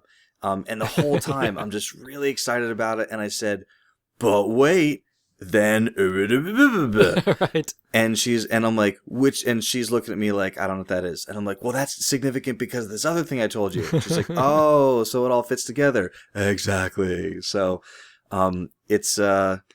it's again, with it being very story driven and very character, narrative, and environment driven, it is really difficult to talk about it without ruining any piece of it. Even though at this point it's been out for over a year, but I can't stress it enough. Please, please, please try it. I actually was impressed that we got Krabby to play all the way through it. I think admittedly it's not his, number one favorite type of game, but Sure. It's what was interesting to me is afterwards when we talked about it, there was so much that Krabby was like, wow, I didn't really get that, Right. playing through that. He's like, I guess, and it just kind of depends on the way you look at the game and the way you experience the story. And when we started talking about it, he was like, wow, I kind of want to replay that section and see if I pick that story bit up. So, it's one of those, some of my favorite movies are ones that you can kind of, they're open to a little bit of interpretation, but all the interpretations kind of, make a little bit of sense. So, I really enjoy having this game that, once you get 5 or 6 people over the house and everyone's finished it, you've got like 3 hours to talk about, what everyone's opinion is on it. But the game's terrific. The story's amazing. Obviously anyone who's played it kind of knows what the deal is with it. But as far as just the overall impact of the story and the game on me, nothing came close to this. And the only reason it's not number one is because, gameplay-wise, there are other games that just gameplay-wise, I thought, were just either not even so much better mechanics, like from like the granular side of things, but just there's a couple other games I played that, you could take everything out of the game, like take all the story elements, all the voice acting out of the game and just give me what those other games are. And just the game bit of it was better game than BioShock. BioShock kind of exists in like this, this package for me that only BioShock can exist in. So that's my number 2. Wow. Yeah. Yeah, I couldn't agree more with kind of everything that you put in there. So much to the fact that my number 2 is BioShock Infinite. BioShock Infinite. Yeah, absolutely. And again, like it's like the minute I finished it, which was like last February when it came out. Did you play it close to launch? No, I waited until it went down to like 40, so it was like a month and a half or so after it came out, I think. Yeah, that's a good. I mean, that's a smart move. There's very, very, very few games that I buy day one or $60. I don't even like to spend $40. I'm like between like 7 and 15. Yeah. Most of the time I'm right there with you. That's what I really want to be at. But this was one of those where I was like, gotta have it. So I think I found like a Newegg deal where I got it for cheap launch day. But yeah, I mean, the minute I finished it, it's one of those things you say to yourself, like, I'm not going to play anything better than that this year. And story-wise and impact-wise, I didn't. Yeah, and kind of just building off what you talked about, I mean, I can't agree more with what you've mentioned there. I just want to say, too, the DLC that came out for that, I mean, now Clash in the Clouds, honestly, I could give or take it, but with the price that I paid for the season pass, I look at that as a freebie anyway, so what am I to get upset about? Sure. And I played a little bit. It wasn't really my thing, and I kind of just left it where it was at. But I didn't actually play Clash in the Clouds. No, it's just your, Yeah, it kind of, like when it came out and it was like, oh, the first piece of DLC in the season pass, which I also bought, pretty much expecting most of the DLC to be single player type DLC, which is what I wanted because it's BioShock. So when it came out and it's like, oh, it's like challenge packs and stuff. I was cool with it because I know a lot of people love that stuff. Yeah, sure. That's not my personal jam, but I wasn't angry. A lot of people were like, I bought this season pass and then you get this thing, and it's like, I'm okay with that because I know they're working on something big. Yeah, I played it's just pretty simple arena combat with conditions, and you can kind of have fun with it if you really like the combat mechanic. I think you can spend a lot of time. I know I had a friend that really just beat the tar out of that thing and really enjoyed it. Are there waves of enemies? How's it work? Yeah, and there might be like certain conditions where if you meet, you can get kind of bonuses and whatnot. So yeah. So it was okay. I would say give it a shot, but if it's not your thing, I wouldn't cry about it. Right. To me, it just felt like complete bonus. So, great if you loved it. If you didn't, that's cool. Mm-hmm. And then Burial at Sea, at least episode 1. I mean, we're right on the verge of episode 2 coming out. Yeah, very soon. Episode 1 was, I mean, I can't tell you how long I spent in that first part before you get to any of the combat, just walking around Rapture and just taking it all in. Yep. And my only complaint about that DLC is that the walking around living Rapture wasn't what it was. That was kind of like the prologue. Yeah. And then you kind of like literally went from like working area, and it wasn't like the fall of Rapture. It was, and this probably isn't spoilery because the Rapture, BioShocks are years old.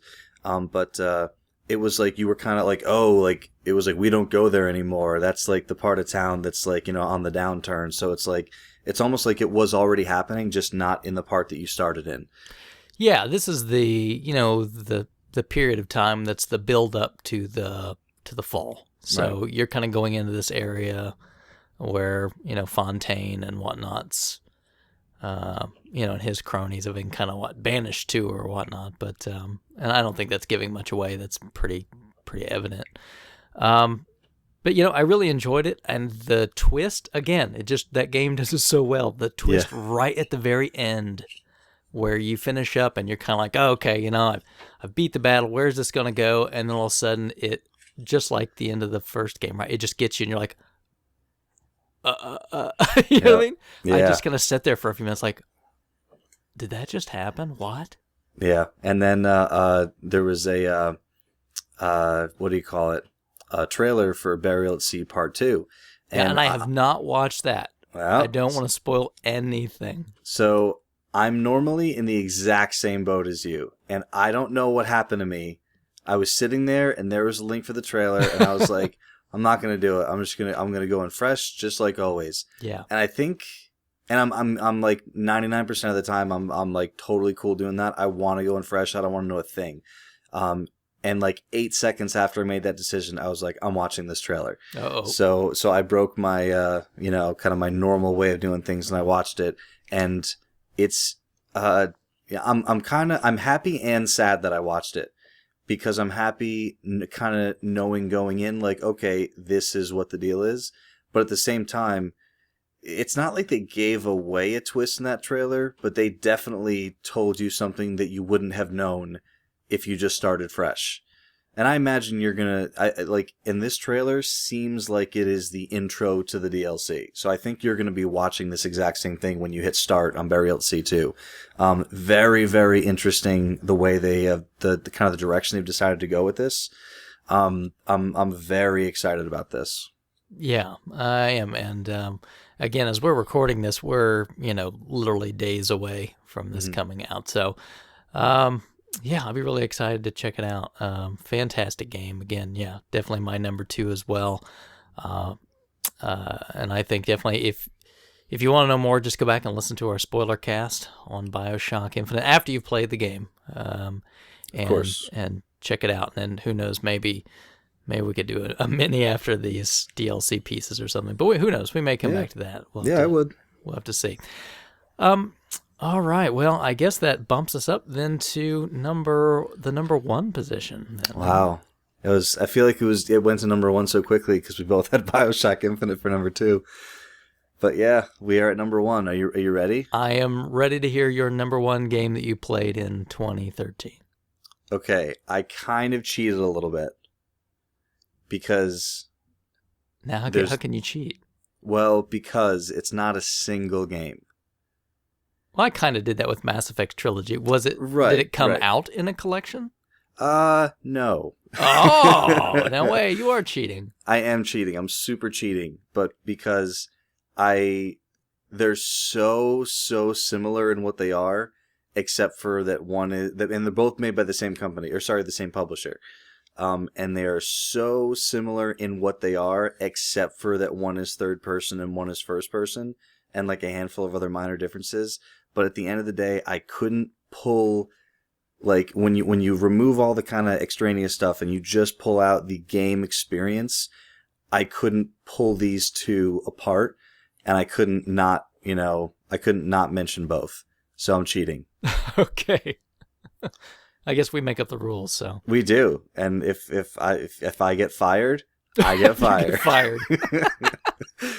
So I'm going to cut your paycheck. How do you like that? I'm going to go with the Ubisoft duo of Far Cry 3 and Assassin's Creed 4 Black No, you Flag. can't do that. I'm doing it. You can't do that. I just did it. It's the same game. No, it's not the same game at all. No, it's not the same game at all. No, you're totally cheating. You're cheating. Okay. You got to pick one. Then I'm going to, if I have to pick one. You have to pick one. If I have to pick one, I'm going with Far Cry 3. But 1A is Assassin's Creed 4 Black Flag. And see, I can legitimately get away with it because I played Assassin's Creed 4 mostly in 2014. Yeah, and that's that same thing. That's why I didn't actually finish the game, I don't think, until 2014. But yeah, I got it at launch for Xbox One. So I guess I'll start with one, Far Cry 3.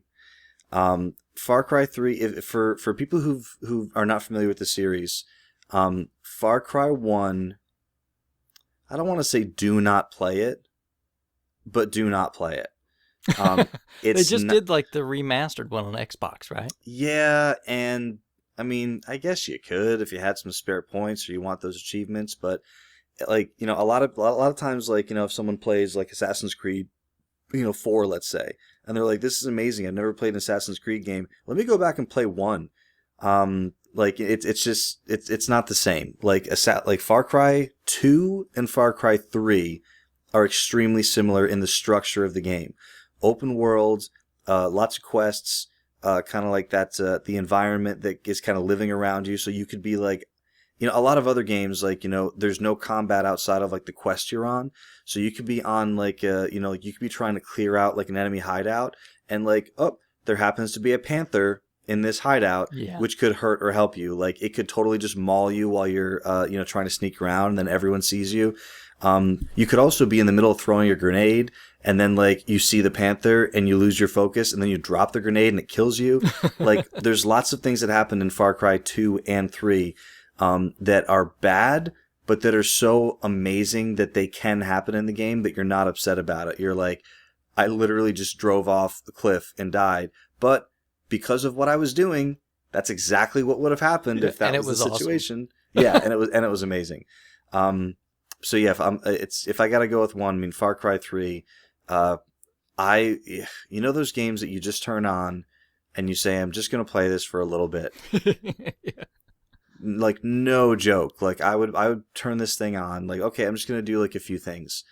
And it's partially it's the open world. It's partially that, you want to get the you want to keep, the what do you call it? The completionist in me wants to keep going. I've got all these lists of, okay, I've got outposts I got to clear. I've got Rakyat trials. I've got weapons I got to find. But if I unlock enough towers, that unlocks the weapons in the menu. And the game is beautiful. It's beautiful on everything, like on console. I happen to be playing on PC, where I have a couple of pretty high-end graphics cards and 140 hertz monitor. So it's a very, very pretty experience on a PC if you have the power to kind of crank it all the way up. I played it on 360 and I still thought it looked great. Yeah, no, I've seen it on 360. Or the I don't know if I saw it on 3. I think I saw it on PS3, and I was actually pretty impressed at how well the console version came across. But if you're not familiar with the Far Cry series, 2 is an excellent place to start. I still go back and play 2 from time to time. It's still one of the best looking games, from kind of like the not this current kind of generation of PC games, but like the last one. It's structured very much the same as Far Cry 3.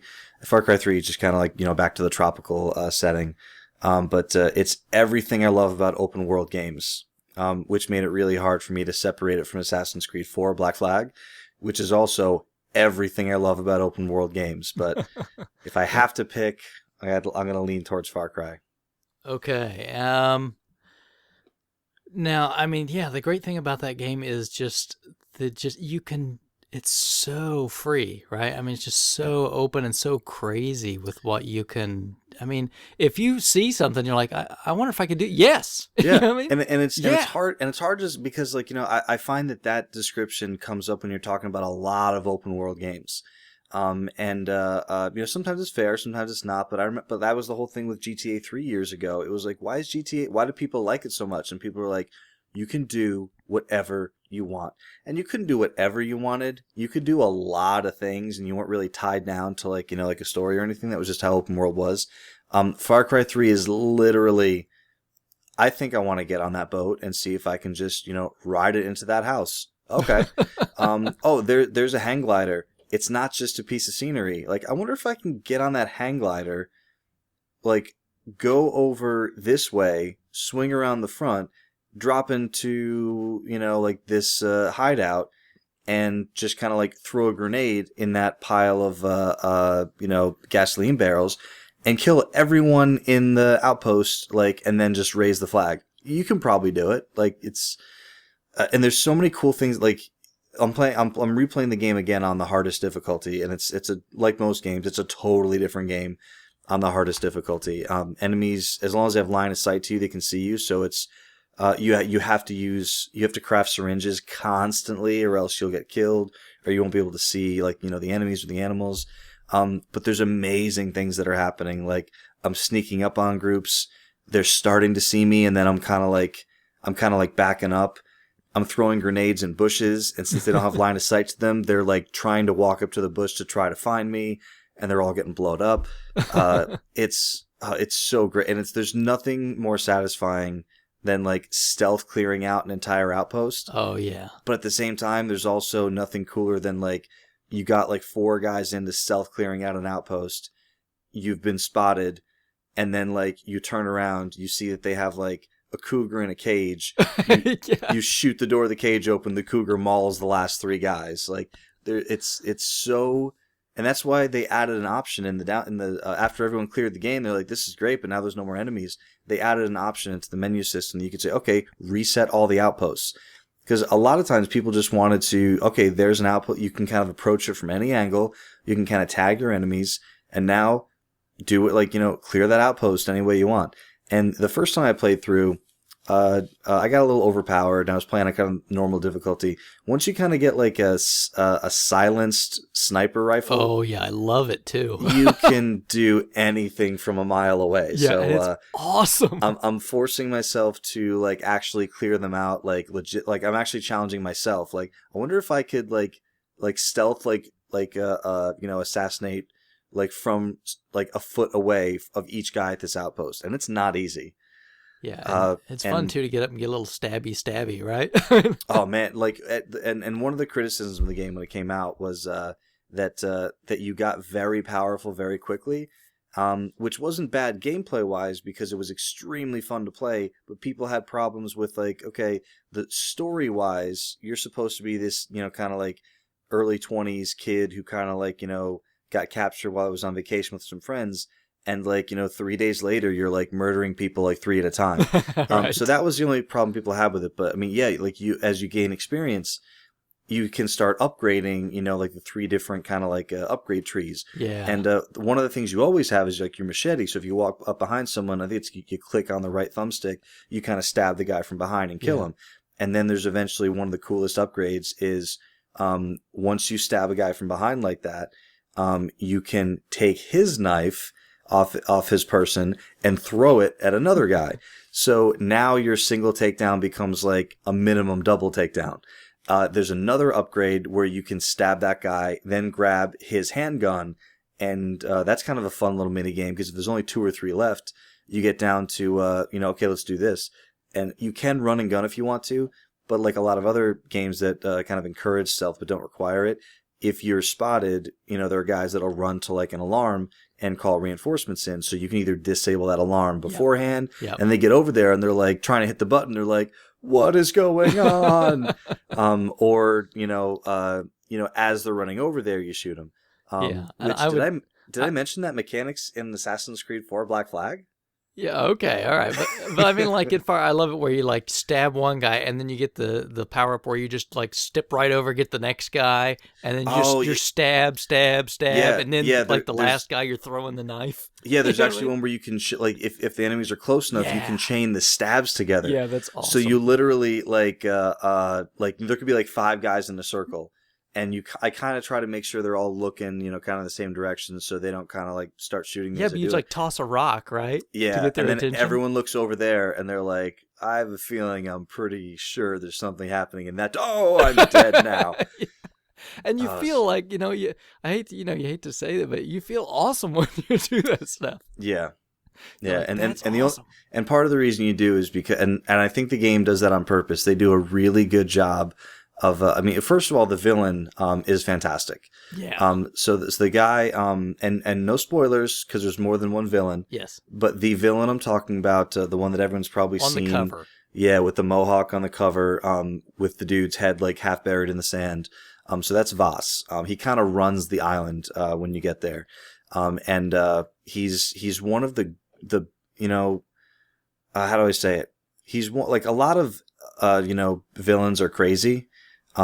He's got a very intelligent insanity about him, and it's unstable, and it's very interesting to see because he does things that really don't make sense, and any other villain does those, and you're like, no villain would do that. But the way that this character is, you're like, yeah, I kind of feel like he'd probably do that. He's insane.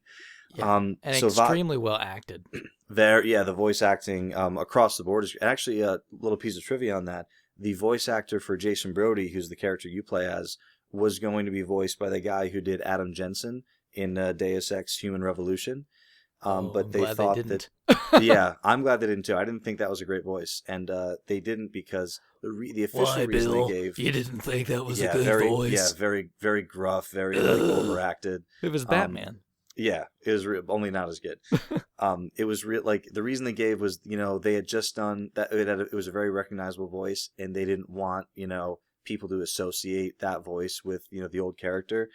I think the guy they got to do Jason Brody is fantastic. Yeah, and Voss as well. But yeah, that was what I was starting to get to.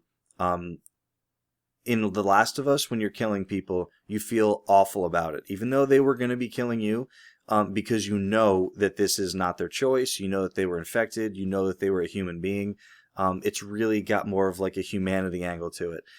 In Far Cry 3, you don't feel that at all. They're like drug-dealing scumballs. Yes, yeah, and part of the reason why you don't feel that at all is because the game starts out and continues to show you what awful people all of these people are, and even like just like you'll be walking through the game, and it's not even like like the mercenaries or whatever you want to call them, like Voss's men are just kind of walking around, hanging around. Whenever you come across them, they're doing something terrible to somebody. Yeah. So you feel great about just like really, really brutally killing them. Yeah, you do. They and the crafting system and the hunting and they did a good job. It's great. And again, like when you start thinking about like what you're doing, like really, I'm jumping into water to kill a shark so that I can make a wallet so I can carry more stuff. Like when you start thinking about it from like a logical standpoint, you really have to kind of like suspend your ridiculousness for a minute, but at the same time, like from just a gameplay perspective, it gives you a billion things to do at once, and all of them are fun. Yeah, I couldn't agree more. Great game. Well, that was a good number one. Loved it, and I guess the only kind of semi-fair add-on to that, just like we talked about with BioShock with the DLC, would be Far Cry 3 Blood Dragon, which is not actually DLC. It's a separate thing, but it's the same engine. It's the same type of gameplay, just with like a really, really, really super heavy like 80s coat of paint on it. Well, let me tell you, Bill, what I thought of Blood Dragon. Okay. I actually put that as my number one for last year.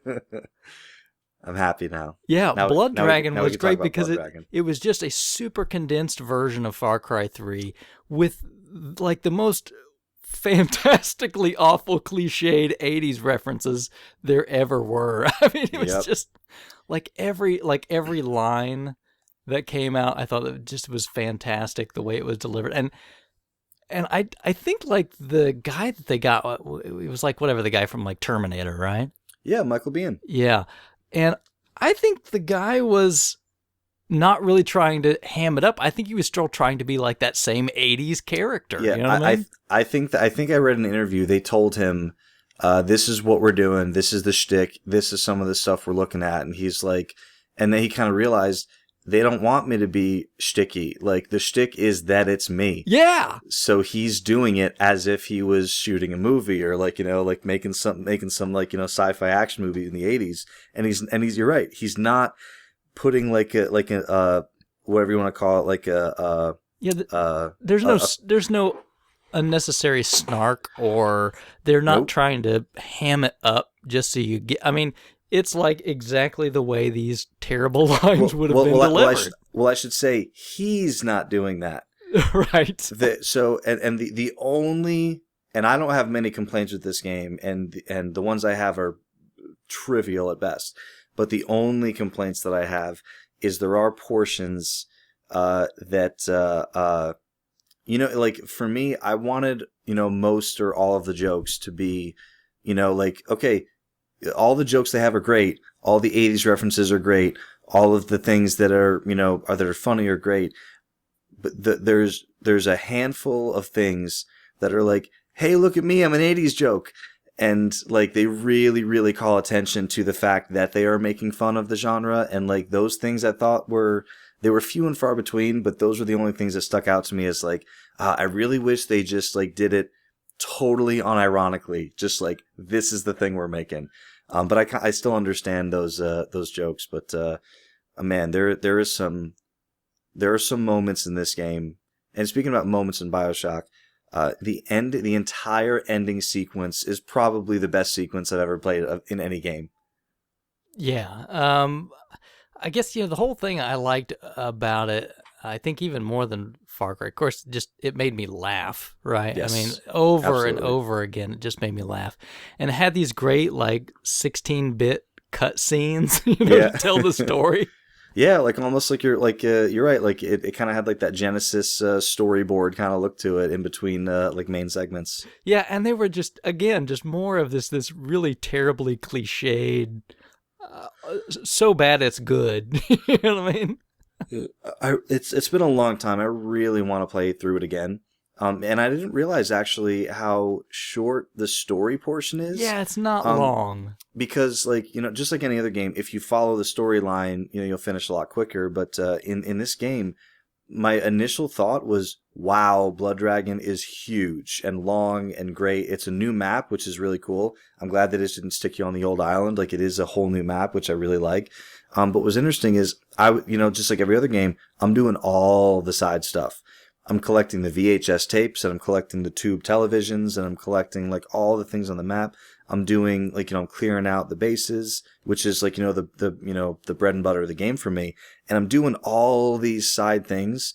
And I think I'd probably played for like 10 or 11 hours or something. And I was like, wow, this game is huge. And then I said, let me do the story. And then like 2 hours later, I was done. Yeah. And I was like, oh yeah, the story, missions is really not that long. But that's not, the bread and butter of the game. It's really the Far Cry 3-ness of it. Yeah. And I just love, that, okay, we take like the old structure that we had, with the little outposts or whatnot that you have to take, but now have like these shields to protect them from these laser beam Tyrannosaurus Rex creatures. Oh, they're so great. That are out roaming around. And so, so there's, again, it adds even more ways you can deal with it, because you go, okay, well, you can like find the shield generator like away from the base, right, and disable the shields. So, and then you can like take these cyber hearts or whatever and like lure these Tyrannosaurus Rex creatures like right to the base and just wipe these guys out. Yep, and that's really interesting, because the game itself, and tell me if you kind of got the same vibe. The game is extremely, extremely similar to kind of like the general setup of Far Cry 3, but at the same time, there's enough difference and enough of like a learning curve, and like with the different weapons and with the different kind of like mechanics they introduced. For the first couple hours I was playing, because I kind of thought I was going to come in and say, listen, I've been playing Far Cry 3 for like 40 hours. I'm going to destroy this game. And you kind of come in and you're like, okay, it's very similar, but you kind of have to learn how to play Blood Dragon, like as opposed to like just playing it like Far Cry 3. It's just kind of fun because starting out like at the beginning of the game, you have this like, female, assistant voice that's telling you how to do all this stuff. Yep. And he's just complaining like, really, I've got to go and do all this crap. and there's a handful, like whenever you pick up a collectible, whose idea was it to go pick up all this stuff? Like those were a few of the things where I was like obvious, video game joke, but they didn't deter the experience at all. But it like anything else, like when you hear like the same line like for like the 15th or 20th time, like whoever thought this was a good idea, I'm gonna collect him.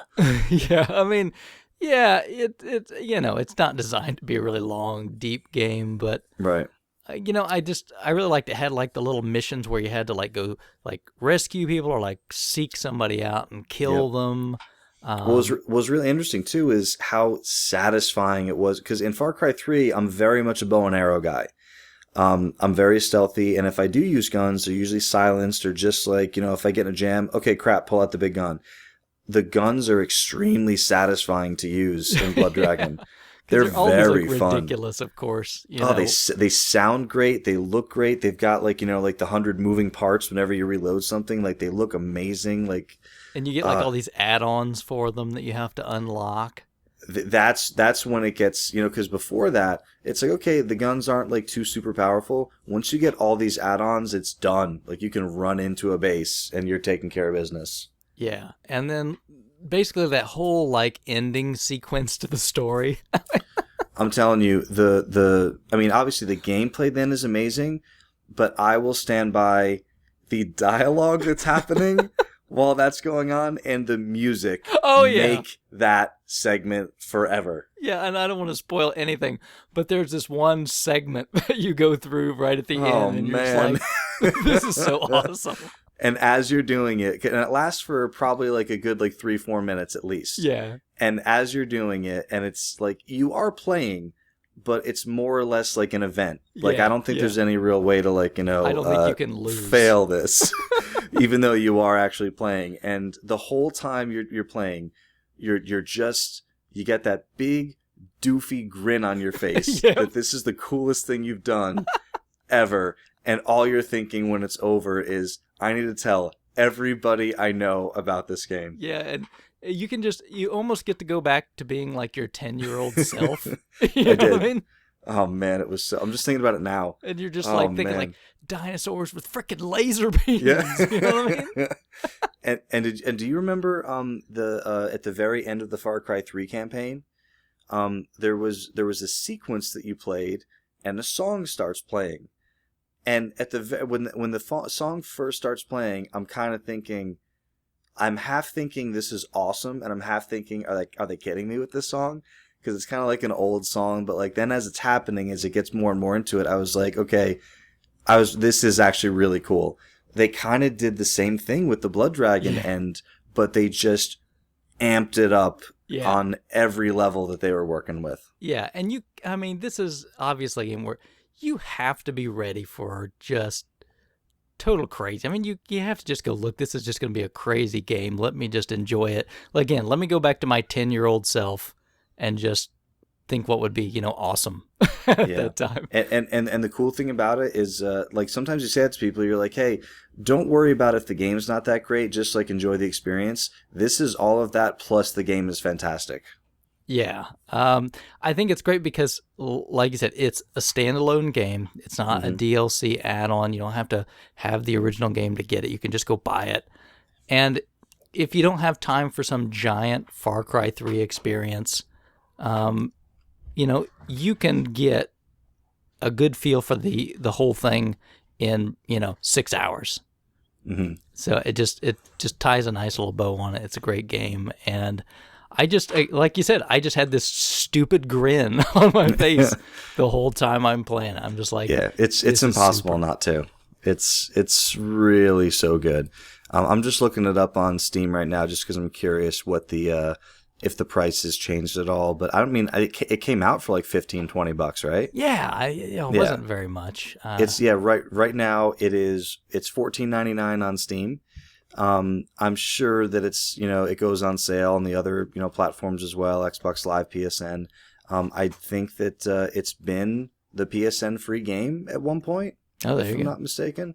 But yeah, it's and oh man, like just looking at screenshots of this game again, like I don't even know if we mentioned this, because a lot of people probably played it. It has this like interlaced filter over it like the entire time you're playing. Yeah. And it's got these kind of like, like neon glowing, like it's really hard to describe. And I like the videotape, stuff you watch. It's got these like horrible VCR. And there actually is, in the options, those filters are adjustable, so you can kind of like max them up or like take them down a bit. But there's always, even with them totally off, there's always this kind of like filter on the screen that really makes it look like it's like 80s computer generated. Yeah, and it's like the really awful like synth music that's playing all the time. Oh, actually, I wouldn't say all of it's awful. The music was done by a band called Power Glove. Yeah, which some of you guys might know is they're like, kind of like a video game inspired, retro theme, kind of synth and metal band, I believe. And I'm telling you, like, I didn't know who Power Glove was before this game, and then after this game, Power Glove was actually at the Too Many Games that we were at last year. We couldn't get in because they wanted like more money for the Power Glove show. Right. But I was really excited just to know who Power Glove was after this. There is some like just the exploring the island music is amazing. There are some synth lines that like I think are intentionally. Oh yeah. Oh, that is just 80s synth. That's it. That's what I mean by when I say it. It's just a callback to that sound that all these movies had. Yeah. All these action movies had them back then. Yeah, and I actually got with the pre-order, because I pre-ordered on Steam. It came with the download of the soundtrack, so I have the soundtrack, and it's kind of cool if you ever have like an 80s party just to put it on in the background. And yeah, it's amazing to think that people are still writing this music, but it was it's great. Yeah, fantastic. I couldn't agree more with Blood Dragon being so high on the list, because it's really, really a fantastic experience. Absolutely. Well, I think, we kind of mentioned in the beginning, too, that we kind of had an alternate list of maybe maybe another 5 games that we didn't necessarily want to do like a top 10, but maybe these are also some highly recommended things that we played last year. Sure. Yeah, so I went first last time. You want to go first with your not top 5? Yeah, and I'm going to start this. This is in no particular order because, again, this is not any sort of top list. But I'm going to start with an arcade game called the Ninja Warriors, which, man, I loved years ago when that thing came out in the arcade. And, you can still play it now through MAME or whatever, and I still play it pretty regularly. But the Ninja Warriors is a game by Taito. It's like late 80s, like probably like 89, something like that. Maybe 87, 88.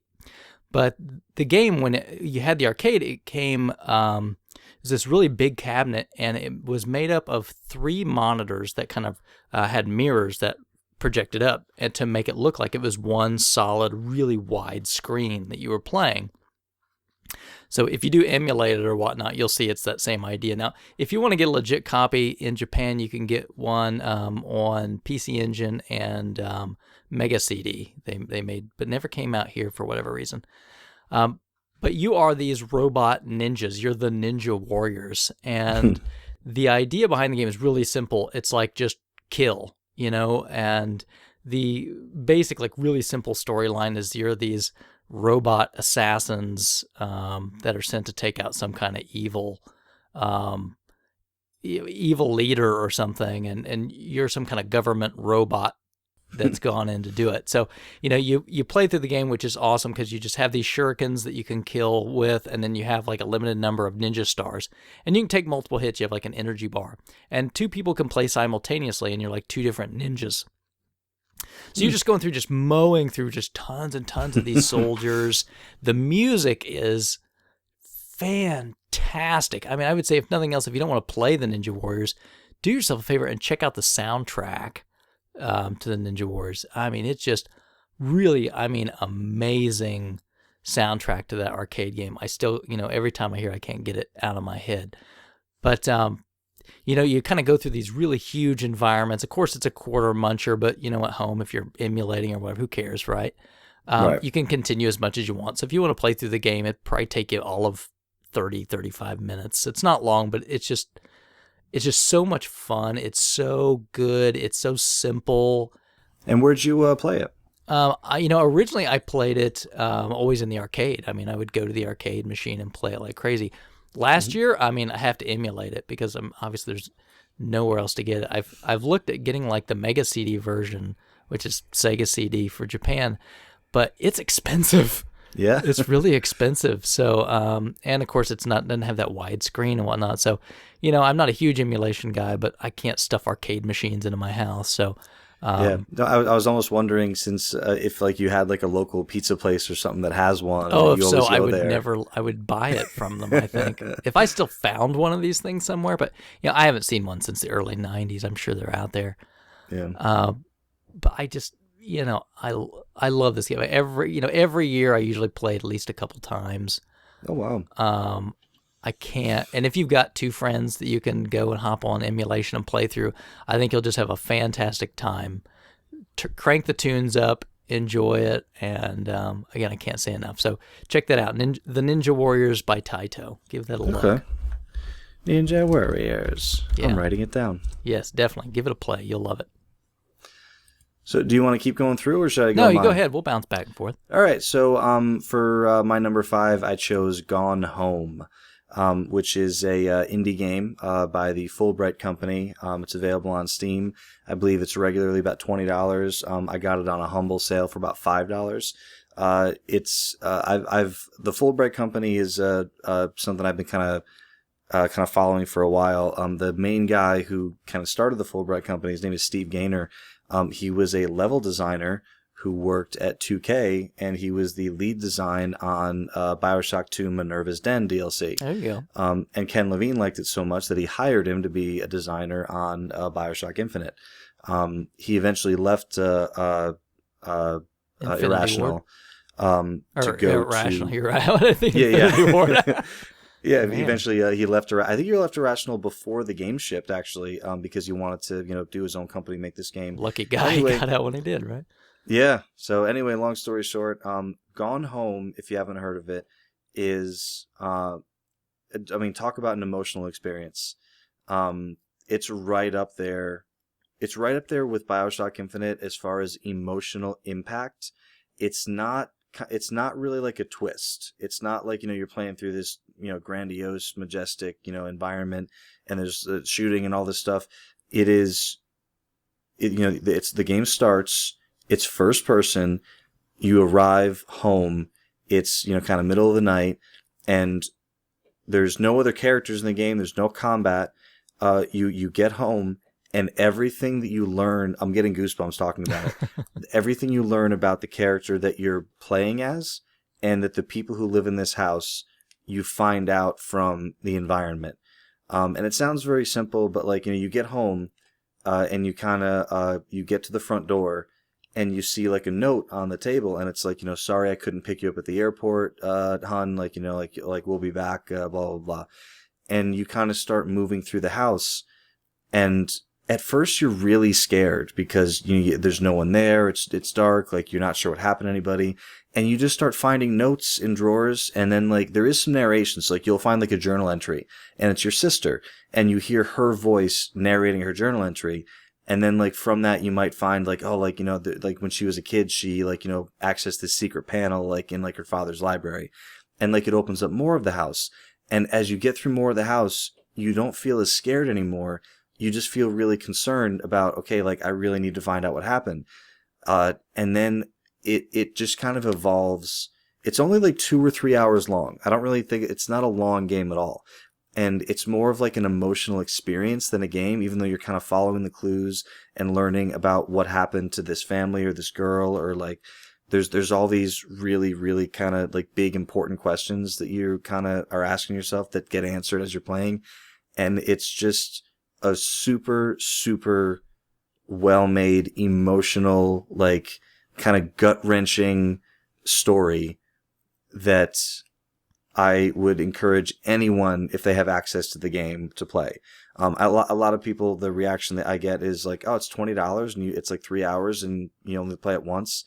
And I understand that. I understand, the hold up that's a lot of money for a one-time playthrough thing. Because, you could play it through again, but I don't know if you'd want to. It's kind of like you experience the story and that's it. But if it sounds like something you might be interested in, just watch like a quick, watch the trailer for the game. It does a really good job kind of showing exactly what the game is. And if you're, open to the idea of like a really, really good emotional story, you'll probably really enjoy it. Now, is that PC only or PC Mac, or do you know? That I will find out Okay. within the next few seconds. Yeah, sure.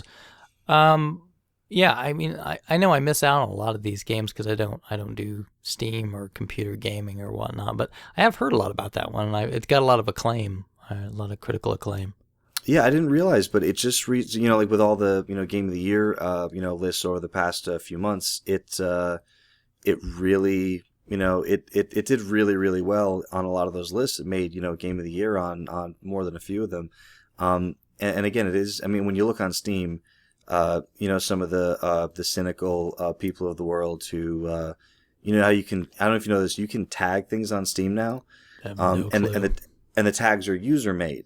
So, I could go to Far Cry and just tag it with open world.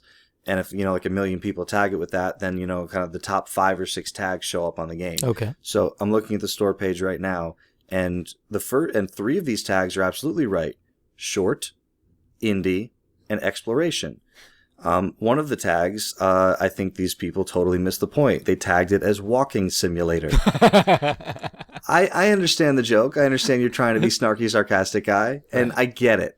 But it's not Far Cry 3. It's not pretending to be. Right. It is an experiential piece of interactive entertainment, and it is the best example of this kind of storytelling I've experienced.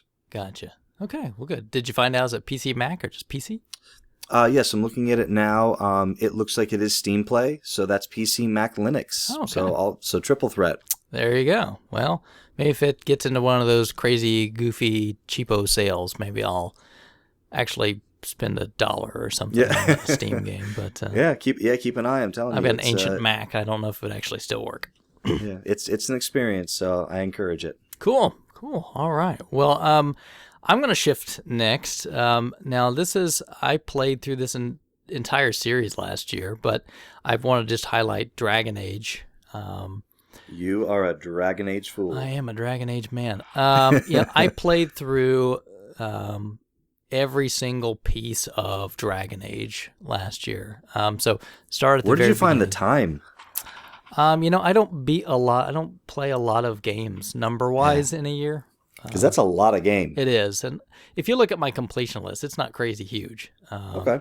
So I did. I went all the way through. I played because I had like the, the whatever collection that had like all the DLC, everything on disc. The Ultimate Origin yeah. edition or something? Yep. So it had everything for the first Dragon Age on it. So I played through every single piece that's there. And while, it's a game that's a few years older, it's showing its age a little bit in the graphics. But, the gameplay is solid. The dialogue, of course, is BioWare. It's great. The story is really interesting. I like it better than Dragon Age 2, although I did play Dragon Age 2. And I like that one too. The first one I think was better. So I think they heard that though, and that's probably what we're going to see more of, like in Dragon Age 3. Now, is 3 Inquisition? Yes. Okay, I didn't know if Inquisition was an in-betweener. No, it is Dragon Age 3. Okay. The thing with Dragon Age, I'm sure I don't have to spend a lot of time talking about this. A lot of people know, but obviously it's a BioWare game, so it's an RPG that's heavy stat driven. It's a lot of choices that you can make. It has a very PC feel to it, even playing it on a console. Agreed. And, whether that you think that's good, bad, or otherwise, I like it, though, because if that bothers you, you can crank the difficulty down and really kind of let the AI of your characters take care of the combat. If you like being more hands-on, you can crank that back as well and get very detailed about giving commands to everybody. So, I think it does a good job of balancing that in a fairly reasonable process. So, and it's not one of those games where it has lots of idiotic achievements about difficulty either. I mean, there's a couple of them in there if they're boss challenges. So if you want to do them, great. You don't have to. So you don't feel bad though. If I don't like trying to be nitpicky control, I just crank the difficulty down and have fun and enjoy the story. It's just really good. It's very solid. They do a good job of building the world of Thetis and kind of what's going on there and the whole progression that you go through, even in the DLC pieces, I think really adds a lot to the story. If I had to change anything, I do like a little bit more in Dragon Age 2. They kind of like with Mass Effect to Mass Effect 2, they simplified some of the inventory system, which it needed a little bit. It was a little cumbersome in the first one, but still was a lot of fun. It was pretty neat to go through. But I really enjoyed it. The jobs are diverse. There's a lot of different characters. You get a lot of story and interaction. And if you I'm not a huge fantasy, that medieval fantasy kind of thing guy, Right. but I mean, I really love the series. It was just really fantastic. So I'm going to say if you're one of those people out there or whatever that hasn't played Dragon Age yet, I'm sure the Ultimate Edition is probably cheap, and I'm sure it's on Steam and everything else or whatever. So yeah, I would definitely recommend giving that a shot. And just kind of wrapping that up, as you were saying, Inquisition comes out this year, 2014, and kind of to the lead up to that, your saves from 1 to 2 on the console, they led into one another, so your stuff would transfer over. To get around that with the new consoles, they're putting together something they call the Keep. So what you'll be able to do is go online, input your decisions into the Keep, and then those will still transfer into your new game. So that storyline that you've created all the way through the series will stay right in Inquisition. So should be really interesting. I'm looking forward to it. It's going to be a good year. Yeah, no, I played through Dragon Age 1, enjoyed it very, very much. Agree for the most part on what you're saying about it feels PC. Especially the inventory interface, which was extremely confusing to me, playing through on the console. Everyone I've spoken to said that it's a different game on console and PC, even though it's the same thing, just different interfaces. I never got my head around several key concepts, as far as inventory, creating salves, creating potions, equipping things. The menu seemed very confusing to me. Barring that, a lot of games have decisions and they're good and bad, and it's well, this decision is easy and not interesting. The decisions in Dragon Age are some of the grayest decisions I've had to make in any game that really do affect the game. Yeah. And that's what I love about the decisions in Dragon Age is there are really times when you put the controller down, you have to think for a while. And it's not I feel like in Mass Effect, it's really pretty easy to figure out this is Renegade, this is Paragon sort of stuff. Mm-hmm. Sure. This one, it's not. It's not always clear that if I make this choice, it's going to turn out good or bad. I mean, sometimes it's, and the way I like it too is they're just sort of dialogue choices. They're not these really heavy-handed good. Yeah, it doesn't come up with a halo or a devil on your shoulder. It's just you're reading the dialogue, you respond certain ways, and even in BioShock where it tints the dialogue the Renegade or Paragon color, you could say something that that's the dialogue response I want to make, and then you make it, and then it's Morgan's really pissed off that's how you feel. Yeah. And you're I didn't mean to do that. And it's well, that's how the world works. Yeah, and all of these characters have their own reactions to things, and you have to consider that when you pick your companions to take along. I mean, in Mass Effect, the people you have with you are great for dialogue on the missions, but whatever happens, they don't care. They kind of stick with you. Right. In this one though, you can really kind of tick people off where they don't like you a whole lot.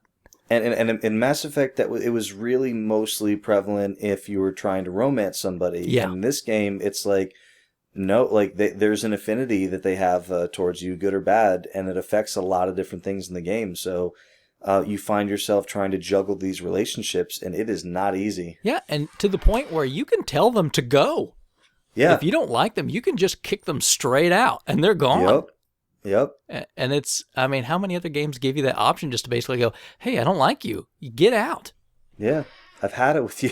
Yeah, I mean, and I know there's like key story characters you can't, but I mean, like, and I don't want to give anything away, but the one of the DLC's pieces is all about this golem that you get, and one big story piece that you get to at the end of that chunk, you have an interesting choice to make, and it can make a big deal about what happens. So, you know, I've got I mean, we've talked about Dragon Age for a bit. It's a really good game. I agree with Chris very, very much on this. I keep an Excel spreadsheet of kind of like, you know, games I've completed this year, games to buy, games to play. I have a column called games to play again. And the two games that are in it are Deus Ex Human Revolution Director's Cut and Dragon Age Origins. There you go. Very good. It's a real good game. I'm real curious to play it on PC because I did play it on 360 first time around. So I'm going to play it on PC this time and see how I feel about it. Yeah, you have to let me know if you think that really improves the experience. I would guess it would. It seems like it's really built for a mouse. Right, yeah. So, yeah, I'm curious to see. Cool. What do you got up next? All right, up next, I got something that I really only just started playing recently, but so I couldn't really put it on the top 5. But ask me this time next year, I'm sure it will be on the top 5. So this is an indie game. Again, it's available on PC, big surprise. But my next 3 games are console, so you'll be happy when we get to those. So this game is called Rogue Legacy. It's a game that I convinced Fleech to buy just this evening. Is it Star Wars? It is not. That's Rogue Aquadron. So Rogue Legacy is the best game that you've never played. Probably not, but I like to say that. So Rogue Legacy, I believe it retails for like $15. It's not too expensive. At first glance, it looks like a Metroidvania game. And it plays like a Metroidvania game. And like a lot of indie games, it's got this really cute 16-bit, theme going over it. But when you look a little deeper, it is not Metroidvania at all. So it's a side-scrolling, kind of castle exploration. But what happens is the game starts, and it's a side, like you have like like your sword and your equipment on. You go in this castle because like you don't know why you're going in. So you go in, and you're playing the game. And if you're really good, you can probably last a while. But like most people, you die within about like 20 seconds, because you can really only take like 1 or 2 hits, and then it's like, oh, you're dead. And then it's like, oh, it's too bad I died. Like, I wonder if what happened. And then it shoots you the title screen. Do you want to start again? And you're like, what? What happened? Why? It's like the Super Hexagon. Like, I spent $3 on this. And I'm really bad at it. So then you start again. And then it shows like a picture of your dude who just died. And then it shows his or her 3 children. Get it? Legacy. Okay. So now you get to play as one of the heirs of the one who just died. So it's Phantasy Star 3. Correct. So it's very, very similar to Phantasy Star 3. I'm sure that's where they got the idea. Sure. So, and the thing is, each heir has different traits. Some of them affect the gameplay in meaningful ways. Some affect them in trivial ways. Some are just very annoying. Some are quirky. And some have no effect at all. So it's and there's all different classes. So like the 3 heirs could be, like a Polly McSword, the assassin, who has like certain stats. One could be, like Billy Blades, the warrior. One could be a paladin, but like they're like one could have gigantism, so they're much larger. One could have peripheral neuropathy, so they have no blood pulse in their feet. Okay. And you would think, man, like that doesn't have any effect in the game at all. But there are spots in the game where if you step on, spikes will come up. So since you have no blood flow in your feet, those spikes never come up. So you have that advantage. There are ones like sometimes, like one of the traits is you are stereo blind. Okay. You can't see in 3D. And the game's in 2D, so it's like, well, that's no big deal. But every time your character or anything in the game turns from left to right, it looks like a piece of paper flipping over as opposed to like, like just side to side. One of the traits is gay, which has no effect in the game at all. It just says you like the men. Okay. Or you like the ladies. So like, but forgetting all like that quirky stuff, and like one of the traits is nostalgic, and it's like this trait nostalgia. You long for the good old days, and then when you're playing the game, like the whole game's in like a sepia tone. So there's a whole bunch of really cool quirky things they do. But when you get to the actual game, so then the castle is randomly generated. I'm not usually a fan of randomly generated because to me it says, well, you're either too lazy or not good at level design. But it's not randomly generated as far as like the individual pieces go. There are rooms that are pre-made and made very well, but every time you go into a new room, it's like every time you play through, the castle's different. So it's like the Cube. Yes, exactly like the Cube. Amazing movie. And Cube 2, Hypercube. And Cube 3. Cube 0, wasn't it? Yeah, I haven't seen the third one. I just saw the first two.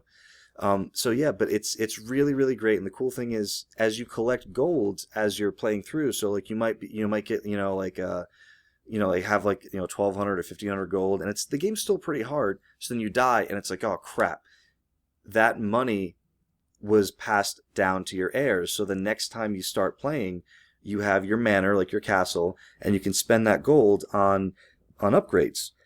Like you can buy like defense up, attack up. So it's like every time you play, it's still pretty hard, but every time you play, the money you collect is left to your children, and they get to spend that money in upgrades. And there's like there's a weapon shop. There's an architect you can pay to freeze the castle layout if you like it. There's like runes you can add to yours. So like you're buffing every single time you do it. And the goal is there's 4 bosses in the castle in 4 distinct areas. Every time when you kill a boss, it's kind of like the entrance to the castle, like that. It's almost like Metroid, like when you kill Kraid and Ridley, and those statues like raise up. So once you kill one of the bosses, like the door lights up with like that boss's emblem, and even if you die, that boss is still beaten. So it's like up to all of your line to kind of like beat all the bosses in this castle. I don't know if it sounds as good as it is with me explaining it. I literally I bought this game when it was on sale. A friend of mine said it's the best thing. Please play it.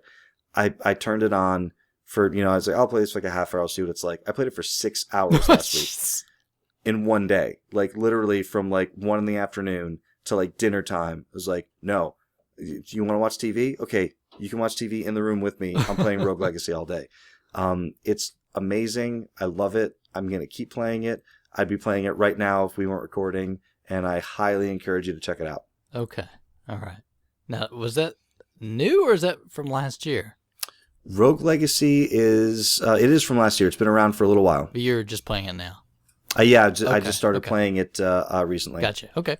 All right. Well, I'm going to continue with older stuff a little bit here, and I'm going to mention Black Tiger.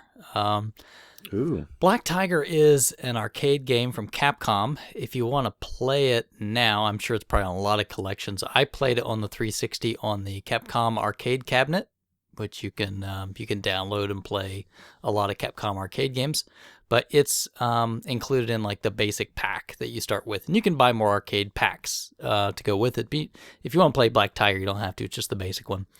And Black Tiger, again, I'm going to guess latter 80s. And what you are is you're like this barbarian guy, and you have like this chain, kind of like a whip thing, but there's like a like a spiked ball or whatever at the end, and you have like a few life bars. So you kind of just have to go through these big levels, and so you're just kind of walking through. All these enemies appear from time to time, and you have to attack them. If you're at full health, when you attack, you also shoot out like these daggers, so that makes it easier to kill the bad guys. There are chests, so you can find keys, and then these keys allow you to open these treasure chests. And the chests either have gold, which is good for money that you'll need to buy upgrades, or they might be trapped, like a booby trap, so that like sets off a flame trap. There's also enemies that can poison you. So if you have, a poison state, then, you can't use, like your daggers and whatnot. And there's upgrades, so you can rescue these guys as you go through, and they'll either give you money or on each level you'll find a shopkeeper. And so you can go through the shopkeeper and you can either upgrade your weapons, you can buy more armor, you can buy like a health potion, whatever the case is. So again, you're going through all these big levels. They have like stages, and then you'll fight, of course, like a boss at the end. But these stages are like really big that you can move around through, and they're pretty challenging. They're not terribly easy. Obviously, arcade game, it's meant to take your money. But you kind of move through, and the idea is like you're trying to defeat like this black dragon or whatever at the end of it. So there's probably not a whole lot to say other than there's just a lot of varied levels. The gameplay is very solid. Control is tight. It's just fun to play. It's a very solid Capcom game, and it's a challenge. Even with unlimited quarters, that you can do on a console, it's still a challenge to beat that game. They don't make it easy on you. And but after you play it for a while, you get pretty good at it. You can have a good time, and that Capcom arcade cabinet collection is pretty cheap. You can get, and again, I'm sure you can play it on MAME or probably a lot of other collections that are out there as well. So I would encourage you, if you have you want to go back to some of those solid games, check out Black Tiger. It's really good. Yeah, no, I'm not sure. I've played that one. Yeah, I'd highly recommend it. It's really well done. If you like kind of like Rastan or those kind of games, it's not exactly the same, but has that sort of feel, to it. So it's really good. It's very, very classic Capcom kind of game. Yeah, so. the good old days. Yeah. So, and it's cheap. So go have some fun, check it out. Very nice. So what are we on, 3? I don't know if I didn't really number these, so. Oh, okay. Yeah, it's I'm just gonna go to the 3rd on my list in no particular order. This game is currently available for the PlayStation 3 and the PlayStation Vita. And it was just recently announced that it's going to be available for Xbox One, PlayStation 4, Xbox 360, and the Wii U as well. This is an action platform that came out last year. It's called Guacamelee. I've heard of it. Guacamelee is a Metroidvania game. You're on a kick. Is that it? And it's the last Metroidvania game on my lists. It is fantastic. It is, you play a wrestler, you play an agave farmer who wants to be a luchador. But you're just not, you're not, you're an agave farmer. So the bad guy, Carlos Calaca, he kind of like comes over the world and like kind of like, puts it into like a state of, darkness and everything. And you, Juan, the agave farmer, find this luchador mask, and it turns you into this, amazing superhero wrestler. And that's kind of like just like the beginning story. It is super, super, super charming and genuinely funny. Both in the dialogue and just in the animation of the characters. Like, there's certain characters that come on the screen. I have to tell my wife she's like, let me know when that guy's back on the screen. I just want to look at him because he's hilarious. So, and there are references to Metroid. Like, you actually break, statues to get power-ups, and there's always a goat in them. And then he turns into like an old man, and he's like, hey, that was my favorite Chuzo statue. So they definitely know, that they're, Metroid's the grandfather. But it's just fantastic. I mean, if you know Metroidvania games, you kind of know what it is. It's a 2D side-scrolling, kind of action platformer. It's actually got kind of like a Beautiful Joe combat thing going. I don't know if you ever played that, but it's very, there's no weapons. It's just hand-to-hand combat. So there's like, there's punches, there's kicks, but then there's kind of like, there's combos, as well. And certain enemies have to be defeated with certain combos. And they teach that very early. And from a very early stage in the game, what color they associate with what combo. So then when they stick you, like a lot of games, when they lock you in a room, there's like 10 enemies in there and it's just hard and frustrating. It's not fun. They do such a good job teaching you, like almost like I don't know if it's subconsciously or subliminally, but you know what color equals what combo and what move you have to do. And it's fantastic. Like the combat it's almost like Arkham Asylum level combat. Like it just like even with 10 enemies on the screen, it flows together so well once you're good at it that it doesn't matter how many enemies they throw at you. Like you can get through it if you do it right. I'd say it's a little bit more difficult than Batman, because Batman you really can just kill out however many people run at you. But Guacamelee is fantastic. It's pretty cheap. It's going to be available on everything this year.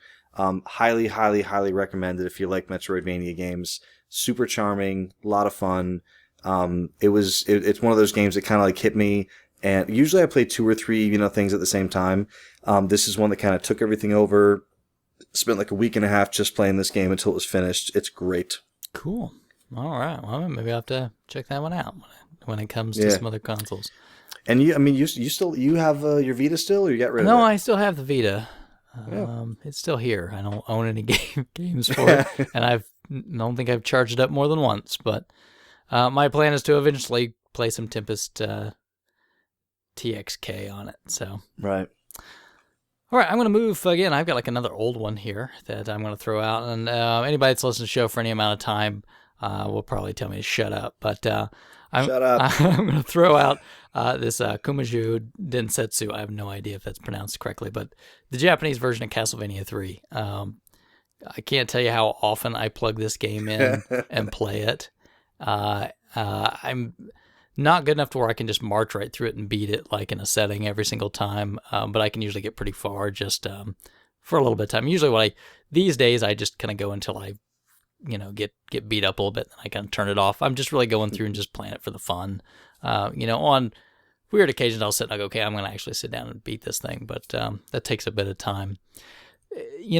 And I picked the Japanese version because it's a lot better. I mean, you don't really need to know Japanese to play it. The only choices you really have to make are whether you want someone to join you or not, and it's very easy. The first one is yes, the second one is no. So other than that, that's all you need.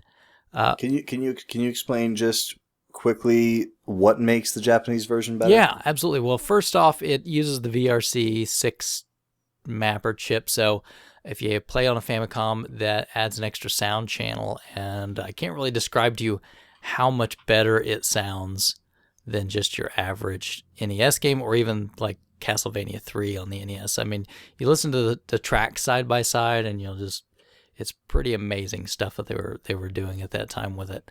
Also, Grant, the thief guy that can stick to walls, in this version, he shoots out his dagger all the time. It's almost like you have infinite, like dagger weapons.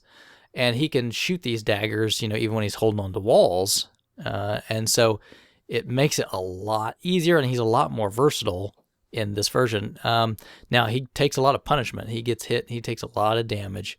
But the ability to kind of stick into weird places and then shoot, even though it's not really powerful, I think lends a lot to it and makes him a really excellent character to play the game through. And I imagine, they probably changed that to make it a little more difficult because it might seem broken, but I love it. It's just, it's a fantastic game.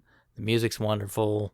I don't know. I just can't say enough. It's a fantastic game. If you don't own it, it's not that expensive. Even picking up a Famicom is not crazy expensive, and there'll be a Retron 5 out soon, so you'll have no excuse. Go. What would you say ballpark you can find this cart for? $20.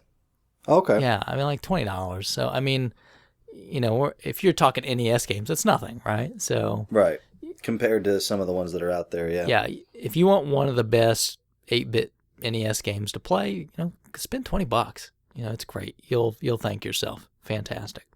It's been on my list for a long, long time. So I'd love to own a copy eventually. I know I'm not like, I think my original plan was to try to finish Castlevania. But I keep getting to the level with like the dragon skeletons, and that's about as far as I can get. Because I'm not great. I love playing the game. I'm not great at it. So I'm working on it. And I'm curious to play the Japanese version of 1 because of the music. The Japanese version of 1, music-wise, is pretty much about the same. The only real That's pretty advantage close. you have is if you're playing the disc version, you can save. That's what you were telling me, Yep. Now, the music in 2, it's a bit different. In the disc version is quite a bit different music-wise, but the first one's pretty much about the same. And they actually did make the first Castlevania on a cart in Japan, but it came out very late in the life cycle system, and it's very expensive. It's like 100 plus. Wow. And one of the big draws on it, though, is it has an easy mode. So a lot of people like that. But yeah. Yeah. Maybe I'll I don't want to say the word, but maybe I'll find a way to maybe play that soon and just to see what that experience is like for me. I don't encourage that, but I would encourage that. So, Okay. if nothing else. If not, go spend $20 or whatever, Sure. Right. All right, so what do you got up next?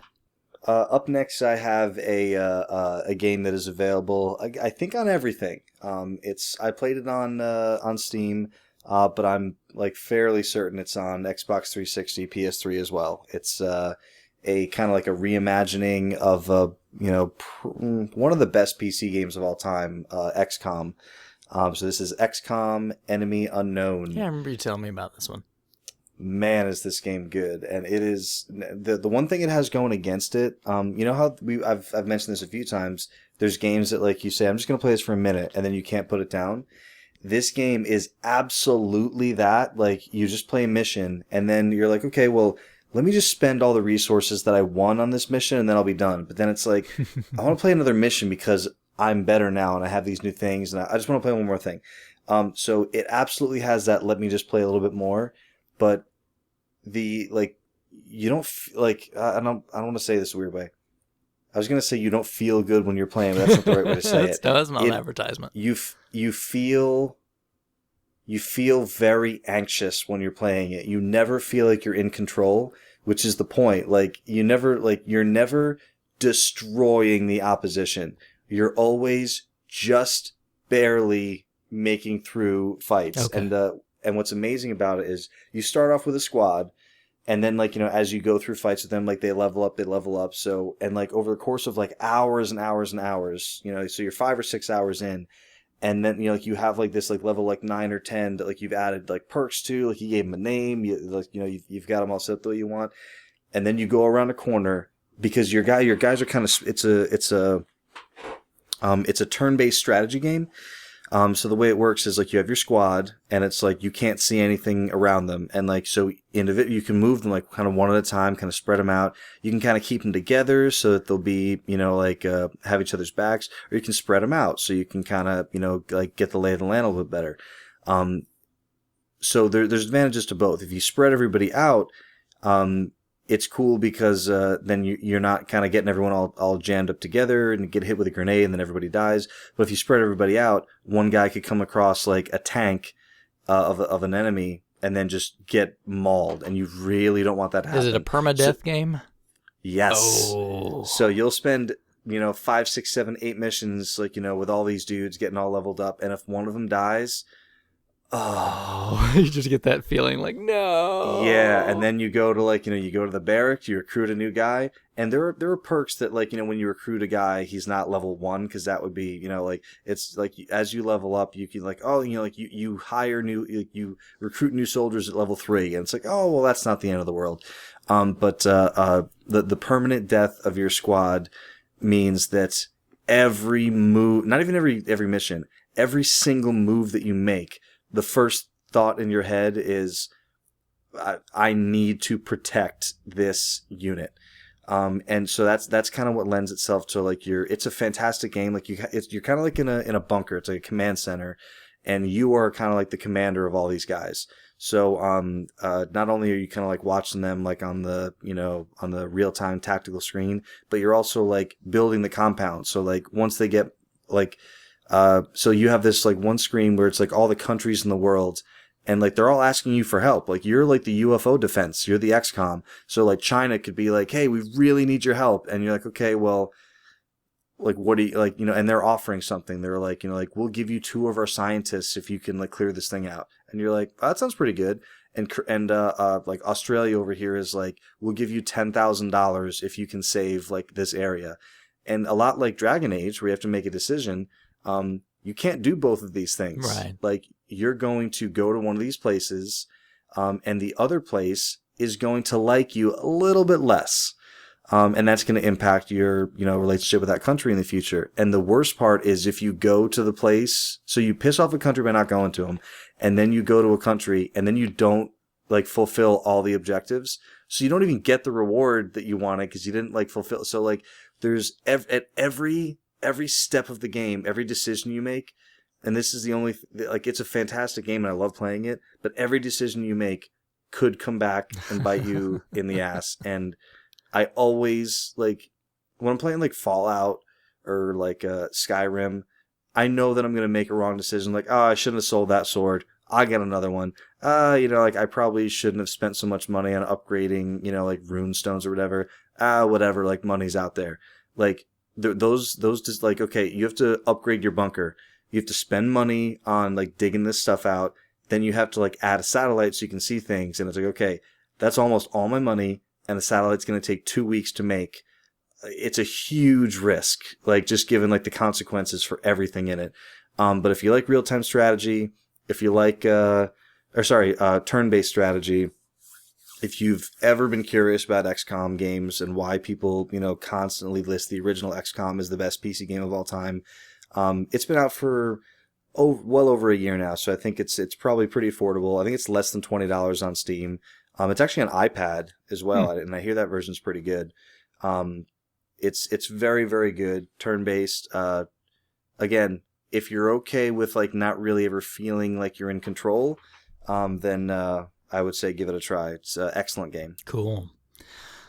Well, I did have on my list Far Cry 3, but I don't think we need to talk. We've already talked about that one a little bit, so I'm gonna. Okay, so on to my number one. I'll go to my last one on my recommended list, and that is Connect Party. Ooh, surprise! Yeah, the Connect gets so much crap dumped on it. Yeah, but, and some of it maybe legitimately so. But I'm going to tell you that if you've got little kids, Connect Party is some of the most fun. Yeah, for you, for sure. Keep your Xbox around. Yeah. I mean, we're talking 3-4-year-old kids. You can have just hours of fun with this thing, because Connect Party is just this really very simple collection of, they're not even really games. They're just little goofy things that you can do. So, I mean, for example, there's one level where, you're pirates, and the way the Connect works is that, you see yourself on the screen, and so, maybe it puts like a pirate hat on you and stuff as you walk around, and then there's sand all over your living room or whatnot, and you can scoop or kick the sand away, and there's treasure, right? You have to find the treasure and open the treasure up, and there's like a parrot that's squawking around, and there's like another game where it's just a rainstorm. It's just storming, and like every once in a while, you'll get struck by lightning and you turn into a skeleton on the screen. And, I mean, there's another one where you're basically like Godzilla, where you're like a giant monster in the city, and these buildings are there, and you're just kicking and smashing these buildings like in black and white while these planes come and attack you. And I mean, there's probably like 20 or so of these, whatever they are, right? They're not really games. It almost sounds like the WarioWare of the Connect side of the world. Yeah, except there's like no scoring at all. I mean, it's not a win or it's just it's just you fire up this thing and you're playing that and you're doing that thing for a while. Yeah, and it, unless you pick something specifically, it just goes through like a rotation of these things. So one game comes up, you're playing it for 2 minutes, 5 minutes, whatever, kicks off, goes to the next one. So kids, it's just like the right amount of time for each one. They get a little tired of that one. Boom, loads the next one up. And some of them... Is this a Microsoft product? Yeah, and some of them are so creative. Like there's this one where, I mean, there's so many. Like there's one where you can, it will like take pictures of you and it layers them, right? So you can take multiple pictures of yourself in different poses doing different things. So, if you want to be, punching yourself or, you know what I mean? Or it's just, I don't know. It sounds. So wait, so like you can kind of pose and then it takes a picture. Yeah. And then it leaves just you. Yes. And then you can move and then you can take another picture. I get what you're saying. When you said punching yourself, so you can literally be the person taking the blow and have another you doing the punch. I gotcha. Yeah. And again, there's everything to like crazy dubstep music thing. And I don't know. I mean, just such a good variety. And I would say, and it sounds like you're probably if you don't have small kids, you're probably like, I would never touch this thing. But bring a small kid in the room and both of you just stand in front of the TV and you'll have fun for, an hour and a half before you finally turn the thing off. And I mean, it sounds like exactly like what you're describing. Like, you probably wouldn't recommend it to like, just any old gamer. But if there's going to be kids in an area where you want to just like have some laughs for a little while, it sounds pretty cool. Yeah, Maddie, my current youngest, she still asks to play that game. You know what I mean? That's what she wants to do. And it's it. There's no controller. There's no nothing, right? Oh no, there's a controller. Wait, you are the controller. You are the controller. But that's it. There's kids don't have to master any skills. They can just have fun. Or wash their hands. There you go, right? There you go. You want to be eating cake while playing a game? That's how you do it. Yeah. So I can't, if you have a 360 with Kinect, or even if you don't and you've got little kids, it's got to be like dirt cheap, I'm sure. So check it out. Kinect Party it's a lot of fun. We still fire it up. I still keep the 360 with our Kinect around just for that. Yeah. A little bit of a shock, but it makes perfect sense. Yeah, definitely.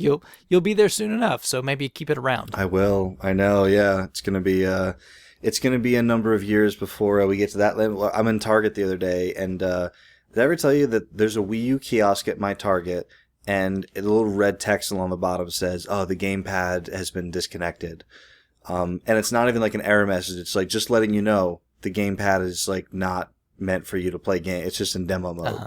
So I walked through the other day, and for the first time it's connected, and I was like, oh, cool. So I played a little Super Mario 3D Land, which I'd played before, and I really like it a lot, and I fired up Wind Waker, and my wife, who finished trying on clothes, walks by and says, what are you playing, Wii U? And I said, yeah, like, it gets a lot of crap, but, like, honestly, the price is gonna go down. There's some decent games on it. Like, I'm sure we'll get one. And then she was like, well, like you'll probably get the next thing for if like once we have a kid. And I was like, I was like, I think this is the thing. Like, I don't know if right. I mean, he'll in 4 or 5. I mean, it's always possible. Nintendo in 4 or 5 years will say, let's make a new thing. But it seems to be the current model is like, let's ride the thing we have for as long as we can, which may or may not be that much longer on the Wii U. But I do think that the kids are going to dramatically change my my perception of like what is fun game time with the kids. It does, and you still have a blast. So it's good. You have to check that stuff out. Good. Yeah. Well, you have anything else on your list? I got one more game that we don't have to talk too long about because it really is just it stands on its own. It's an experience. It's an experience more than a game, similar to Gone Home. So there's a PlayStation 3, I think it's only on PlayStation 3, PlayStation 3 game called Journey, which also kind of did well on some of the best of the year lists. But I believe this game is from 2 years ago, not last year. Are you familiar with Journey? I've heard of it. I've not played it.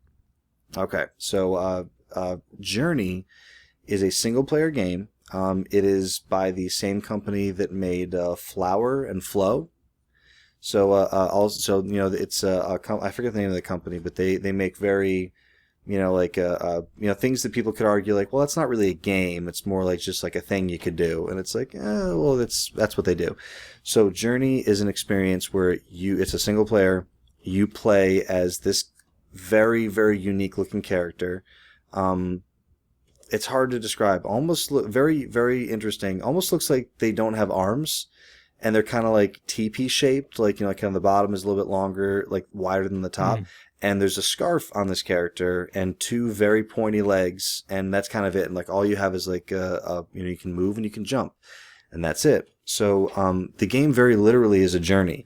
So you know, you start off, you're alone, and you just start moving, and you're not exactly sure why you're doing anything, but you just keep going, like you're on a journey. There is no combat. That's not to say there's not a boss, because there is. But there is no combat in this game, and you'll see if you ever decide to play it. Again, it's not expensive. Most of the games on these lists, I would say, are not expensive, just because they've been around for a while. But yeah, it's available both downloadable and for guys like Krabby who don't like having that digital stuff. They did release a physical copy of Journey if you'd rather have it on a disc. And I think it actually comes with Flower and Flow, which are both beautiful games as well. But yeah, it's really just, you know, you're moving through this world, and it's amazing how much story that they can tell. No text, no dialogue. The landscape almost tells a story, like a little bit like it did in Shadow of the Colossus. Both those games, actually. So when you play those games, there's not really a lot, like there's a little bit of text and dialogue in those games, but you kind of have to put together what has happened by looking at the state of things as you move through the world. And you can kind of infer, like, wow, there's this enormous bridge leading to, like, kind of like, you know, the mainland, and it's been kind of cut off. So, like, for some reason, this area has been ostracized. So it's kind of like that in Journey, like, as you're moving through the world and kind of exploring this vast, vast, vast landscape, you kind of have to put together by yourself, like, you know, why did this happen? Why am I doing this? What's going on?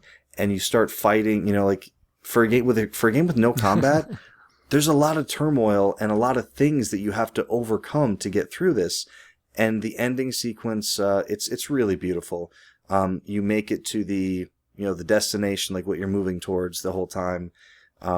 It's really, really, really a beautiful game. I highly recommend it. Again, you know, a lot of people, when they sit down, they like to shoot things. They like to, you know, like be doing something action based. And I get that. I'm like that too. But if you ever feel like a little bit of a change of pace, similar to Gone Home, Journey is just a great, great experience. You could play it in an afternoon. I don't think it's as short as Gone Home, like, you know, 2 to 3 hours. I think it's closer to, like, you know, between like 5 and 7 or something like that. But you can finish it in a day or two. And it's when it's done, if you're the kind of person who, like, when you're done with the game, you're like, you know, there wasn't a ton going on, but it was vastly enjoyable and it was beautiful. You'll probably have a good time with it. Cool. All right. Well, I wanted to move us into one final stage, talking about the games of 2013. Our top 20. Maybe talking about some of the biggest disappointments in playing games of 2013. It's an important list to go over. It's never one that gives me any pleasure going over. Because you never feel good about pointing the finger at the thing that's not great. I don't think anyone ever sets out thinking, I want to make a bad game. Even if it's like, you know, if you're motivated by money, like, no one ever wants to make a bad game. They just happen. But yeah, unfortunately there are some things you were really looking forward to that turned out to be kind of stinkers. Sure. And again, kind of keeping in the theme, I mean, these are just things I played last year, not necessarily that came out last year, but ones that really just disappointed me when I took the time to play them. So I started off last time. What do you have for some disappointments, Bill? Oh, man. Okay. I'm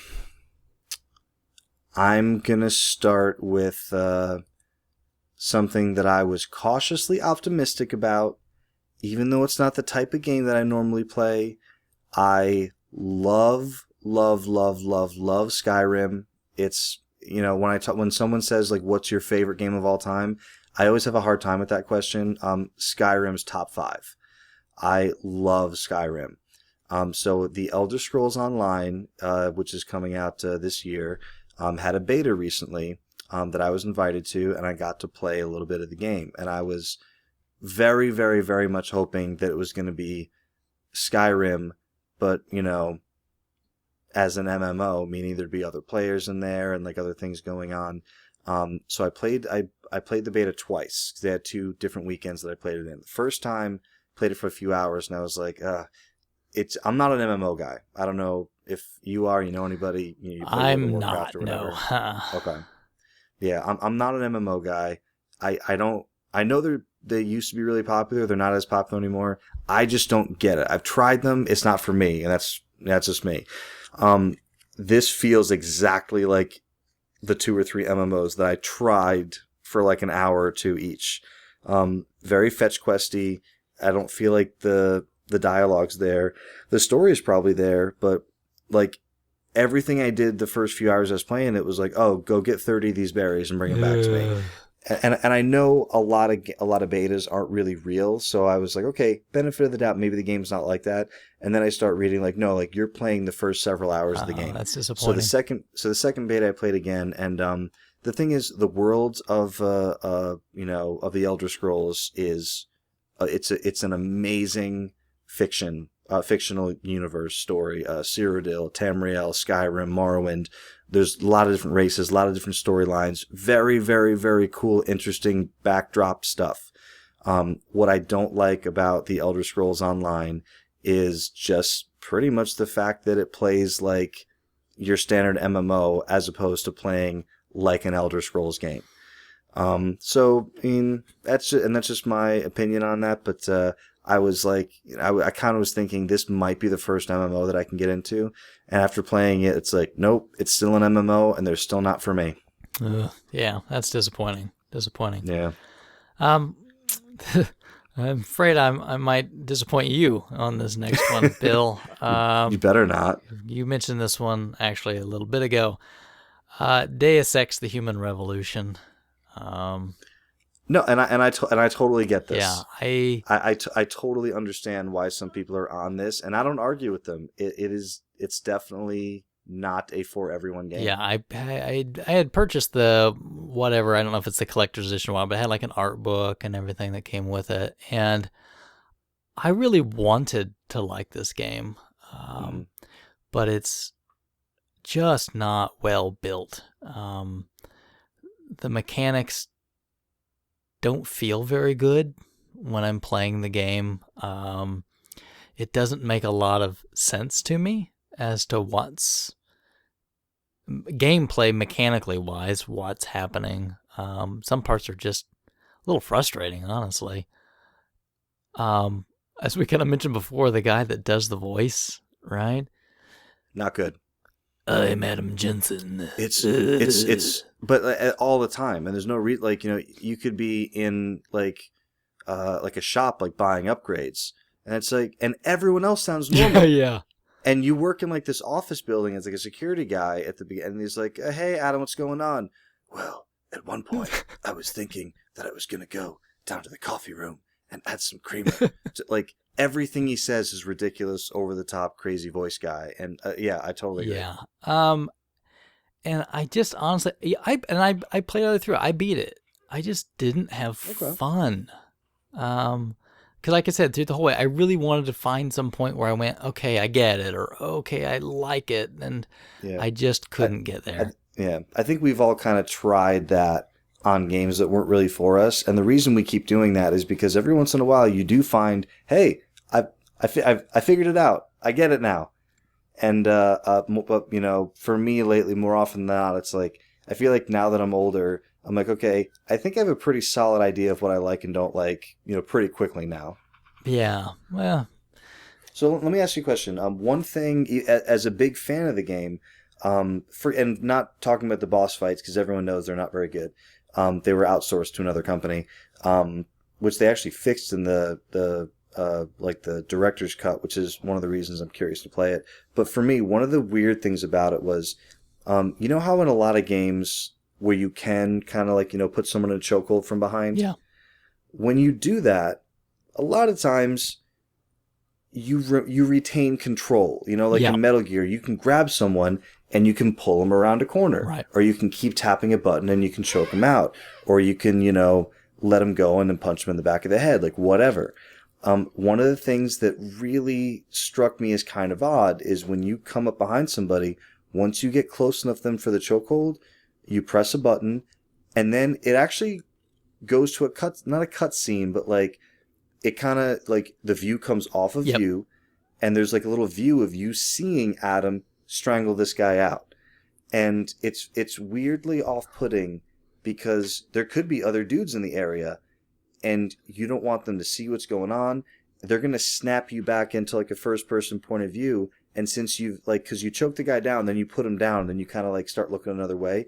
It kind of changes the first-person view of, you know, when you take control of your character again, and it kind of disoriented me a little bit. Yeah, I would agree. Because the same thing, like when you're like peeking around some corners, you kind of suddenly snap out to some third-person view, right? And then you kind of go back into your first person. You know, I think it's just, I just don't know if they had a grand vision for this thing to make it work. Yeah. It seems like a lot of slapped together parts that don't total up to something meaningful. Well, and let me see if you agree with this, because, again, even as someone who likes it, I totally recognize there are lots of flaws in this game. I think the main problem with this game is that there's not a number of ways that you can play it. Lots of game, like, you know, Dragon Age, there's a number of ways you can go through that, whether it's decisions you make, like paths you can choose, like alliances you can make. Far Cry 3, obviously open world, there's any number of ways you can do it, and everything works well on its own. In Deus Ex, it's kind of like the first few hours, like, I didn't really like it because I was trying to play it my way, and it's like, oh, you have to play this game the way that they want you to play it, and once you play it that way, you won't necessarily like it, but that's, you know, that's how you kind of have to play it. So that's always kind of the impression I got from it, is like, oh, no. You have to play it this way. And it's like, I wish I had more freedom. Yeah, it's pretty rigid. And sometimes even what you need to do doesn't always make sense. Mm-hmm. The hacking minigame wasn't any fun. I like the hacking, but I'm a weird hacker. Okay. So. I mean, it just, once you kind of understood it, you just always won. I mean, there wasn't really much of a challenge to it. So it's like, oh, this is just annoying, you know? I don't want to do it. And that's the thing. Like, you know, for a game that I like, it's odd that I can come up with so many things that aren't great about it. But it's weird. Like, same with Assassin's Creed 1. I really enjoyed it. I played it through to the end, but I could list off a whole bunch of things that aren't great about it. It falls in that weird spot for me that, like, I enjoyed it while I was playing it, but looking back on it, I'm like, wow, there's a list of 30 things that I wish they would have done better. Yeah, and obviously this is not my I hated these games list, because I played all the way through it. It just was disappointing. Sure. It was I wanted it to be something better. I got you. Yeah, that's probably fair. Yeah. So what do you got up next? Okay, so you said so disappointments. I am going to, and maybe you just weren't as disappointed with games as I was. I've got a few. But... Yeah, I mean, every time someone mentions disappointments or like disappointing games, the first thing that pops into my head is The Last Remnant. And if anyone's, listen to the show at all, they kind of know, we've talked about that. It's not something I've played in the last several years. I played it a long time ago, but I guess if you're talking about disappointing video games, it just bears, mention in that conversation. I don't know. And the thing is, I built it up in my head a lot just because it was a Square, RPG, in the style that I was hoping that I would get. And, we don't need to spend a lot of time on it because it was really, really, really, really bad. But actually, on a side note, someone, and I'm really sorry I forgot the exact person who said it, said something in one of the threads after the last show. We were talking about like badly named Square RPGs. Yeah. And they said, dude, seriously, give Infinite Undiscovery a try. It's actually really, really good. So from the negativity of The Last Remnant, maybe we'll get something out of Infinite Undiscovery. Maybe. But honestly, yeah, I mean, it's, again, maybe it's just, and I know that I'm still a couple of years behind you, but I really feel like as I get older, I have a much better idea of what I like and don't like, and I really feel like I'm making, more, kind of calculated purchasing decisions with my games. And actually the last like 6 to 8 months, I've just been I kind of get to this point where I was trying to get to my backlog.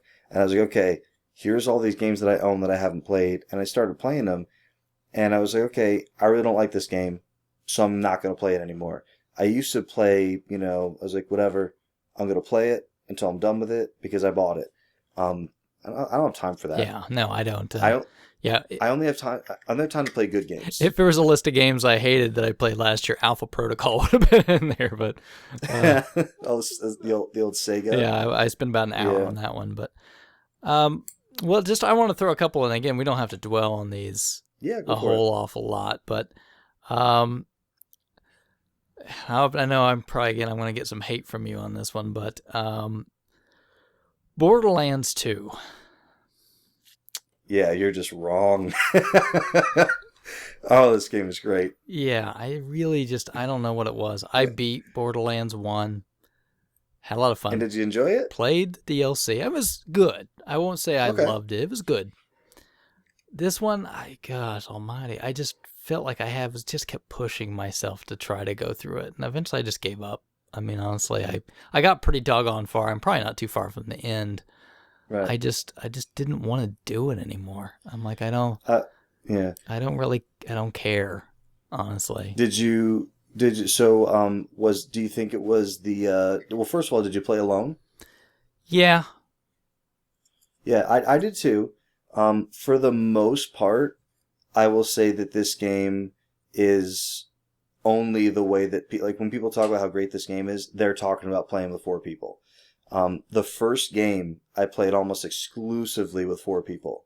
The second game, now that I'm old and don't have a lot of people who are friends with me on Xbox or on Steam even, I played Borderlands 2 the majority of it by myself.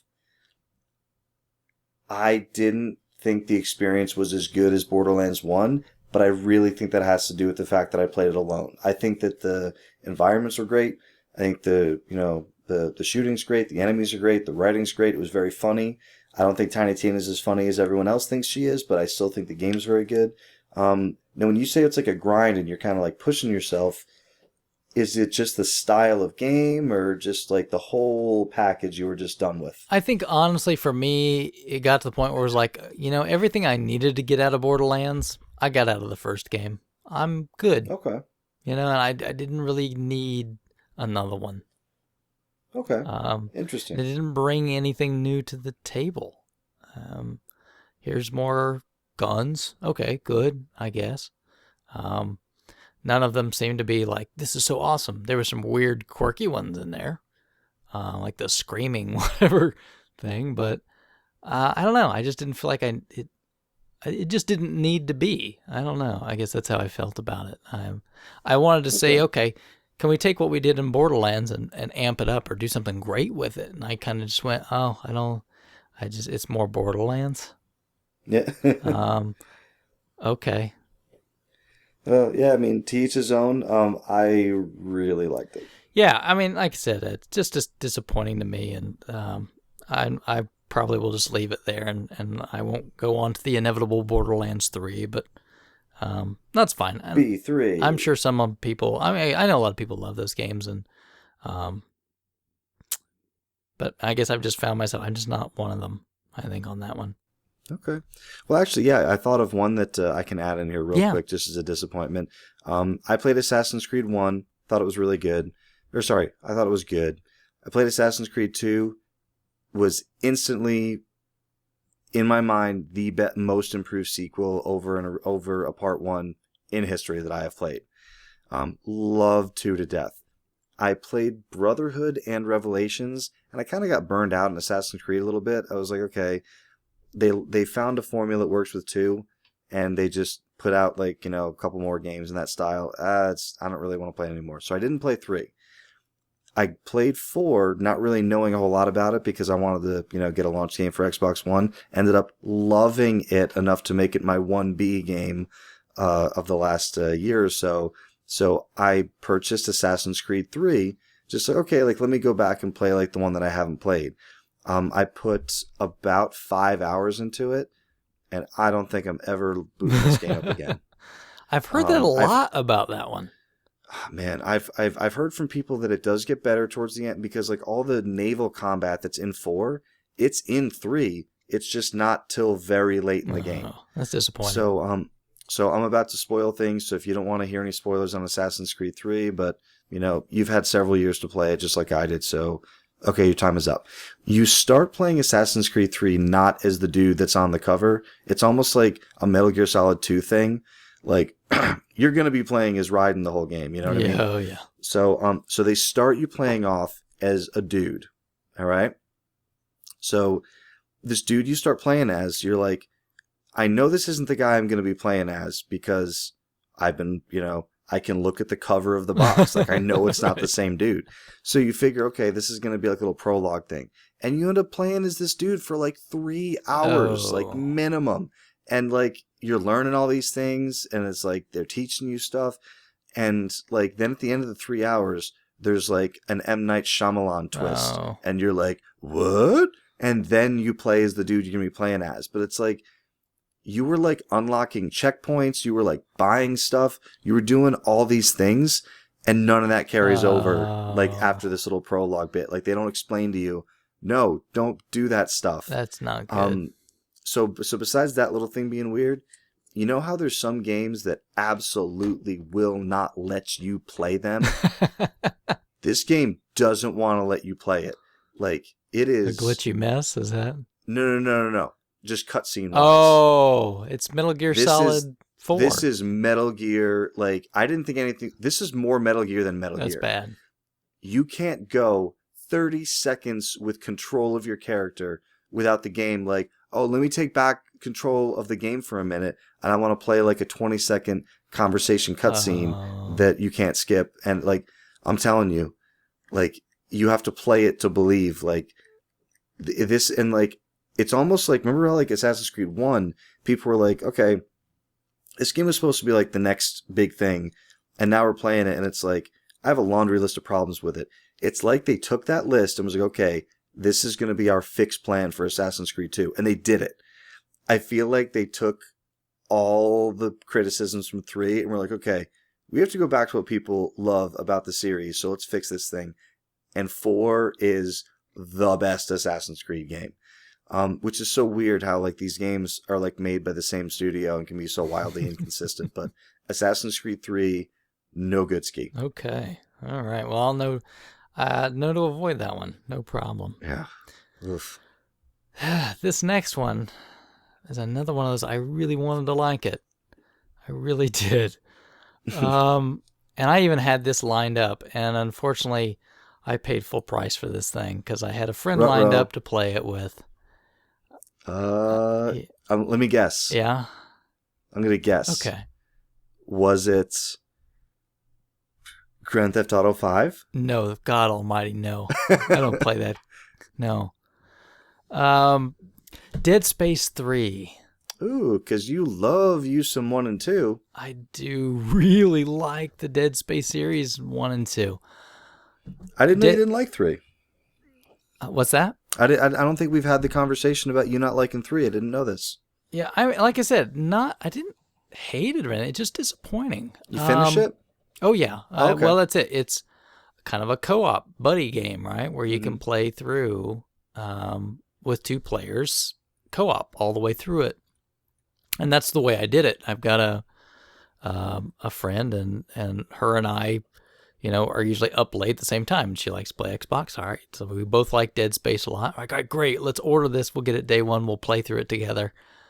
And we did. And, I mean, it's just, the whole thing is, okay, well, we've taken the cool, creepy space stuff. We're throwing you on a frozen planet. All right. So you're not in creepy space. You're on a frozen planet. Are you sure you weren't playing Lost Planet 3? Felt like a Lost Planet game. Okay. And like the weapon system you used to have? Well, no, we've scrapped that. Now we've got this crazy build your own weapon system.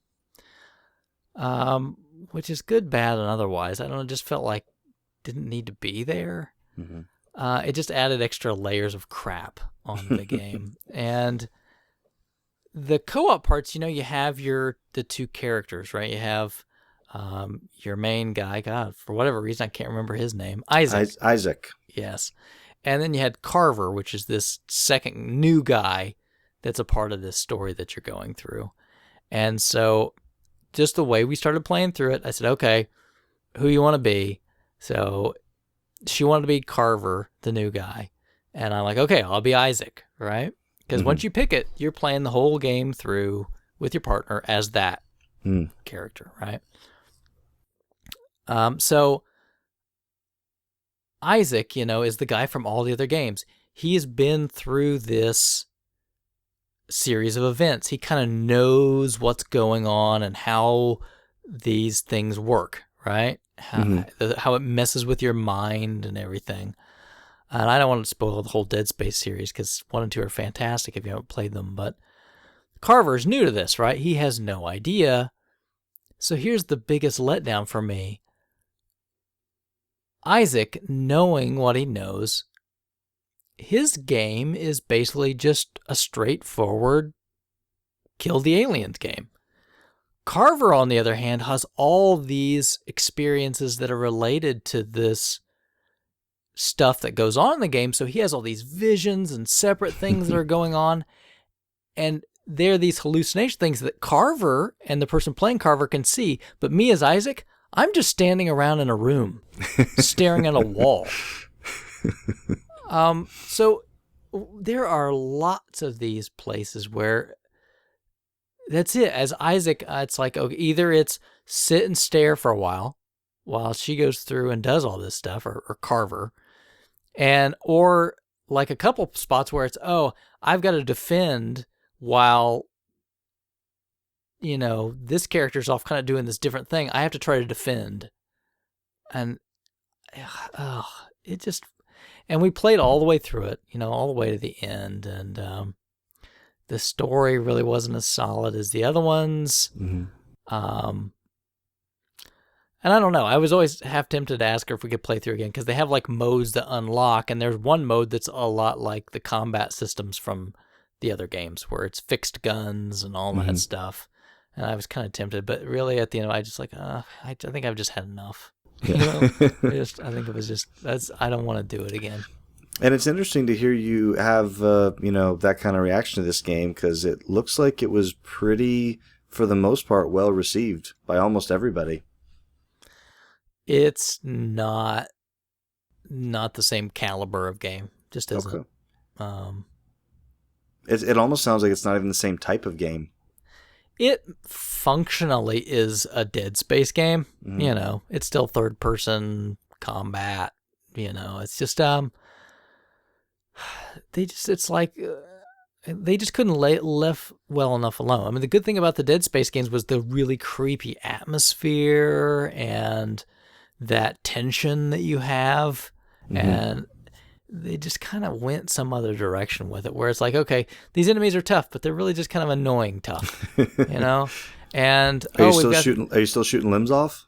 Yeah, Okay. But like these new enemies are just they're just a pain, right? And there's humans in this one too that you have to fight. And again, like the weapon crafting system just didn't need to be there. It was just a whole extra. And the problem is like, okay, so you have to go to the bench, like in the other games, to upgrade your stuff. Well, in this one, you have to go there and like build your weapons from scratch. Let me tell you, that's nonstop fun when your co-op partner's busy building their weapons. You're staring into space, waiting for it to get done. Yeah. And then, you're done? Great. Why don't you stare into space for 10 minutes while I do mine? I mean, it was just not well thought out. It just wasn't great. And it's, again, just disappointing. I wanted it to be so much more. And I'm really afraid that it maybe have just killed the series off. So... Yeah, I did. Fingers. Yeah, I did read that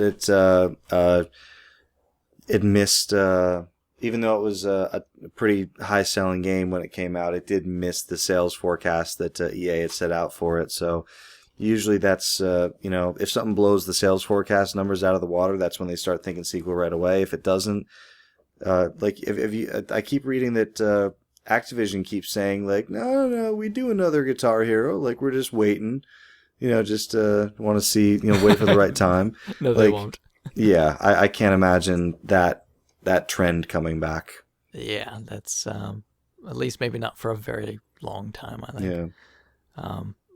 Maybe a Rock Band could pull it off, but even with their sales numbers for 3, I think it's played out a little bit, which is a shame. I really liked Rock Band. Rock Band 3 is one of those games that forever I played it at least once a week. Like, even if I just like grabbed the guitar, threw a song or two on, it's one of those games that I can legitimately see myself, breaking out the old system like 15 years from now and playing that game. Cause it's the music. I mean, like the game part of it is, it is what it is, but just getting together with some people playing some music on those silly instruments, it's never not fun. Right, yeah. There's never ever been a time when 3 or 4 people came over, you kind of cycled through some songs. Oh, what do you want to play now? And you played another one. We used to have, parties where we'd have 10 people over, half would be upstairs, half be downstairs, you're having some beers, and you're just playing Rock Band. That game is people forget how amazing that game was. But yeah, I couldn't see another one happening, but I'm fine with 3. Yeah. I'm going to toss out a couple little quickies, and then I'm going to be done with my disappointments. Okay, yeah, go for it. A couple of these are just odd. One of them is Spartan X2 for the Famicom. Spartan X is what Kung Fu was over there, which I love Kung Fu, right? That game's awesome on the NES. Me too. It's what's wrong with Spartan? Spartan X2 is just this really garbage sequel that doesn't even feel at all. I mean, I guess mechanically you're still running and beating guys up a little bit, but it's short, it's bad, and it's expensive. So my recommendation is just don't. Unless you're collecting to collect. It's an expensive cartridge, and it's just not worth it. So steer clear of Spartan X2. And last one I'll dig at real quick is just, man, Streets of Rage 3. Come on, man. Yeah, it's 2 we had the discussion about, obviously, but 3, I can't remember ever meeting anyone who said that it was a good game. No, it's just, and having to play through it again.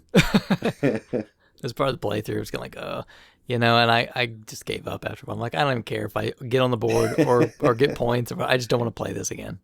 It's just bad. But that wraps me up. Anything else you want to talk about? Yeah, I mean, there's not really a ton. Like I said, when you talk about disappointments, it's something that you're really looking forward to. You're really going to be invested in. You make that initial purchase, and then right. Like Last Remnant was that for me years ago. Sounds like Dead Space 3 was that for you this year. There really isn't anything that, when you say it that way, is kind of like a standout for me, which I guess is a good thing. For not playing anything that really was kind of a letdown. So I mean, I don't know if there's a handful of games that I played through to the end and liked, and then when I kind of looked back at them, I was like, they kind of dragged on towards the end, or this or that. But I don't think anything that really bears me poo-pooing on it in this segment. Okay, good. Well, from our listeners, what I'd like to hear is, what did you think of our top 5 picks? Did we do well? Are we crazy? Did we not come up with a good list? And maybe what were some of your disappointments? Yeah. Right. What did you play through in 2013 that maybe let you down? And if you haven't played anything on our top 5 and you decide to play the stuff on any of the things we talked about, I'd be very curious to see if you think that we're right, if we're super crazy, or if we mention on a disappointment a game that you really love. I'd love to hear why you love it. And not to tell you that I think you're wrong, but just to really see, what it is in the game. Because people see things differently, obviously, all the time. So that's something that I'm curious about. If you love a game that we hated. Yeah, I would like to hear that too. So post in the show thread or hit us on Twitter or Facebook. But yeah, let us know. Are we full of it, or did we hit the nail on the head? I think we hit it. I think so too. Pretty sure we hit it.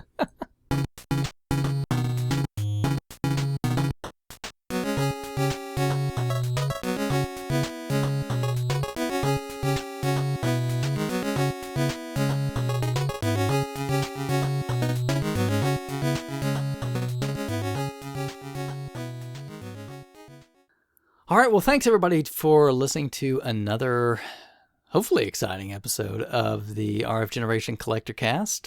I'm excited. Yeah. Well, I'm always glad to talk with you, Bill. It's always fun to hear about. You always have some different perspectives in gaming, for sure. Yeah, they're constantly changing and evolving. There you go. Right. And so just to let everybody know as usual. So, Bill, if people want to talk to us, how can they find us? You can find us on rfgeneration.com/nothing. Like that's the whole site. Just Google it, look on the main page. Yeah, right? .com/enter. Yeah. And you can also talk to us on Twitter, right? We're at Collectorcast on Twitter. Where else, Bill? I promise to pay more attention to Twitter. My new job doesn't allow me the opportunity to, have Twitter open. So those conversations do replicate over to our Facebook page, which is Collectorcast, also on Facebook. Yeah, absolutely.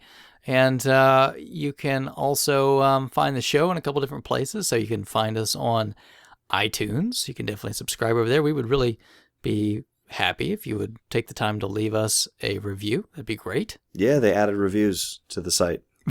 just now. And where else can people grab the show, Bill? Well, where I used to watch Krabby's NES completion videos was on YouTube. And I feel like YouTube is missing one of its coolest members. He hasn't really posted a whole lot of videos lately with all of his craziness at the store and everything. But I think actually he's just getting to the point where he can get that first batch of 30-day hold stuff going. So we'll let him off the hook. Yeah, definitely. You can find all of Krabby's old stuff. You can find our stuff and shows there on YouTube. So if you'd rather subscribe that way, you can. We're also on Podomatic. So Podomatic.com. They have an app now. So you can get the Podomatic app if you want to listen to us that way. You can do that. And there's also, another phone app, right? Well, there's I was going to mention Collectorcast.com. And and if you have an Android phone or any app that uses RSS feeds, the RSS feed is right on Collectorcast.com. So you just point your app to that main site. Yeah, absolutely. And I think last but not least, we're on Stitcher Smart Radio. Stitcher Smart. So feel free to hit us up there. And I think there's a discount code. If you put in the discount code RF Generation, I think it's free. I think it's free anyway. No, you have to put in the discount code. Oh, yes. Sorry. Put in the discount code. That's important. Also, the iTunes discount code is just the review button. Yeah, there you go. 5 stars. That'll get you for free. 5 stars listen free. To the show. I think the 4-star review, it costs like $8 to download after that. Last but not least, something I'm not very good at mentioning, but I probably need to get better at mentioning because... Pickle? Well, I don't know. I haven't even checked if Podcast Pickle is still around. I don't know if that's a thing anymore. I was going to mention that we do have a PayPal donate button. Ooh. So if you go to collectorcast.com, if you like the show, you want to support the show, there's a PayPal donate button that's right there. I would just encourage you folks. Obviously it doesn't cost anything to listen to the show, but it does cost a little, not a huge amount of money, but it does cost a little bit for us to make it. So if you'd like to support us, we'd really appreciate it. Honestly, if everybody that just downloaded the show in 1 month donated $1, we would be set for years. Yeah. So we'd probably be set for a year. And I think there was at some point we were doing like a drive, and we had prizes and stuff. But really, I think it's way easier just to give $1 like once in a while than it is to try to ask people to give $10, $15, $20, $30 like during a month span. So hit the button, throw us $1. We appreciate it for sure. It's our free time and we don't mind doing it. But it really helps with some of the hosting, some of like the expenses of like cables and mics that come up like as stuff kind of like wears and breaks. So it's definitely appreciated if you can throw $1 or $2. Absolutely, yeah.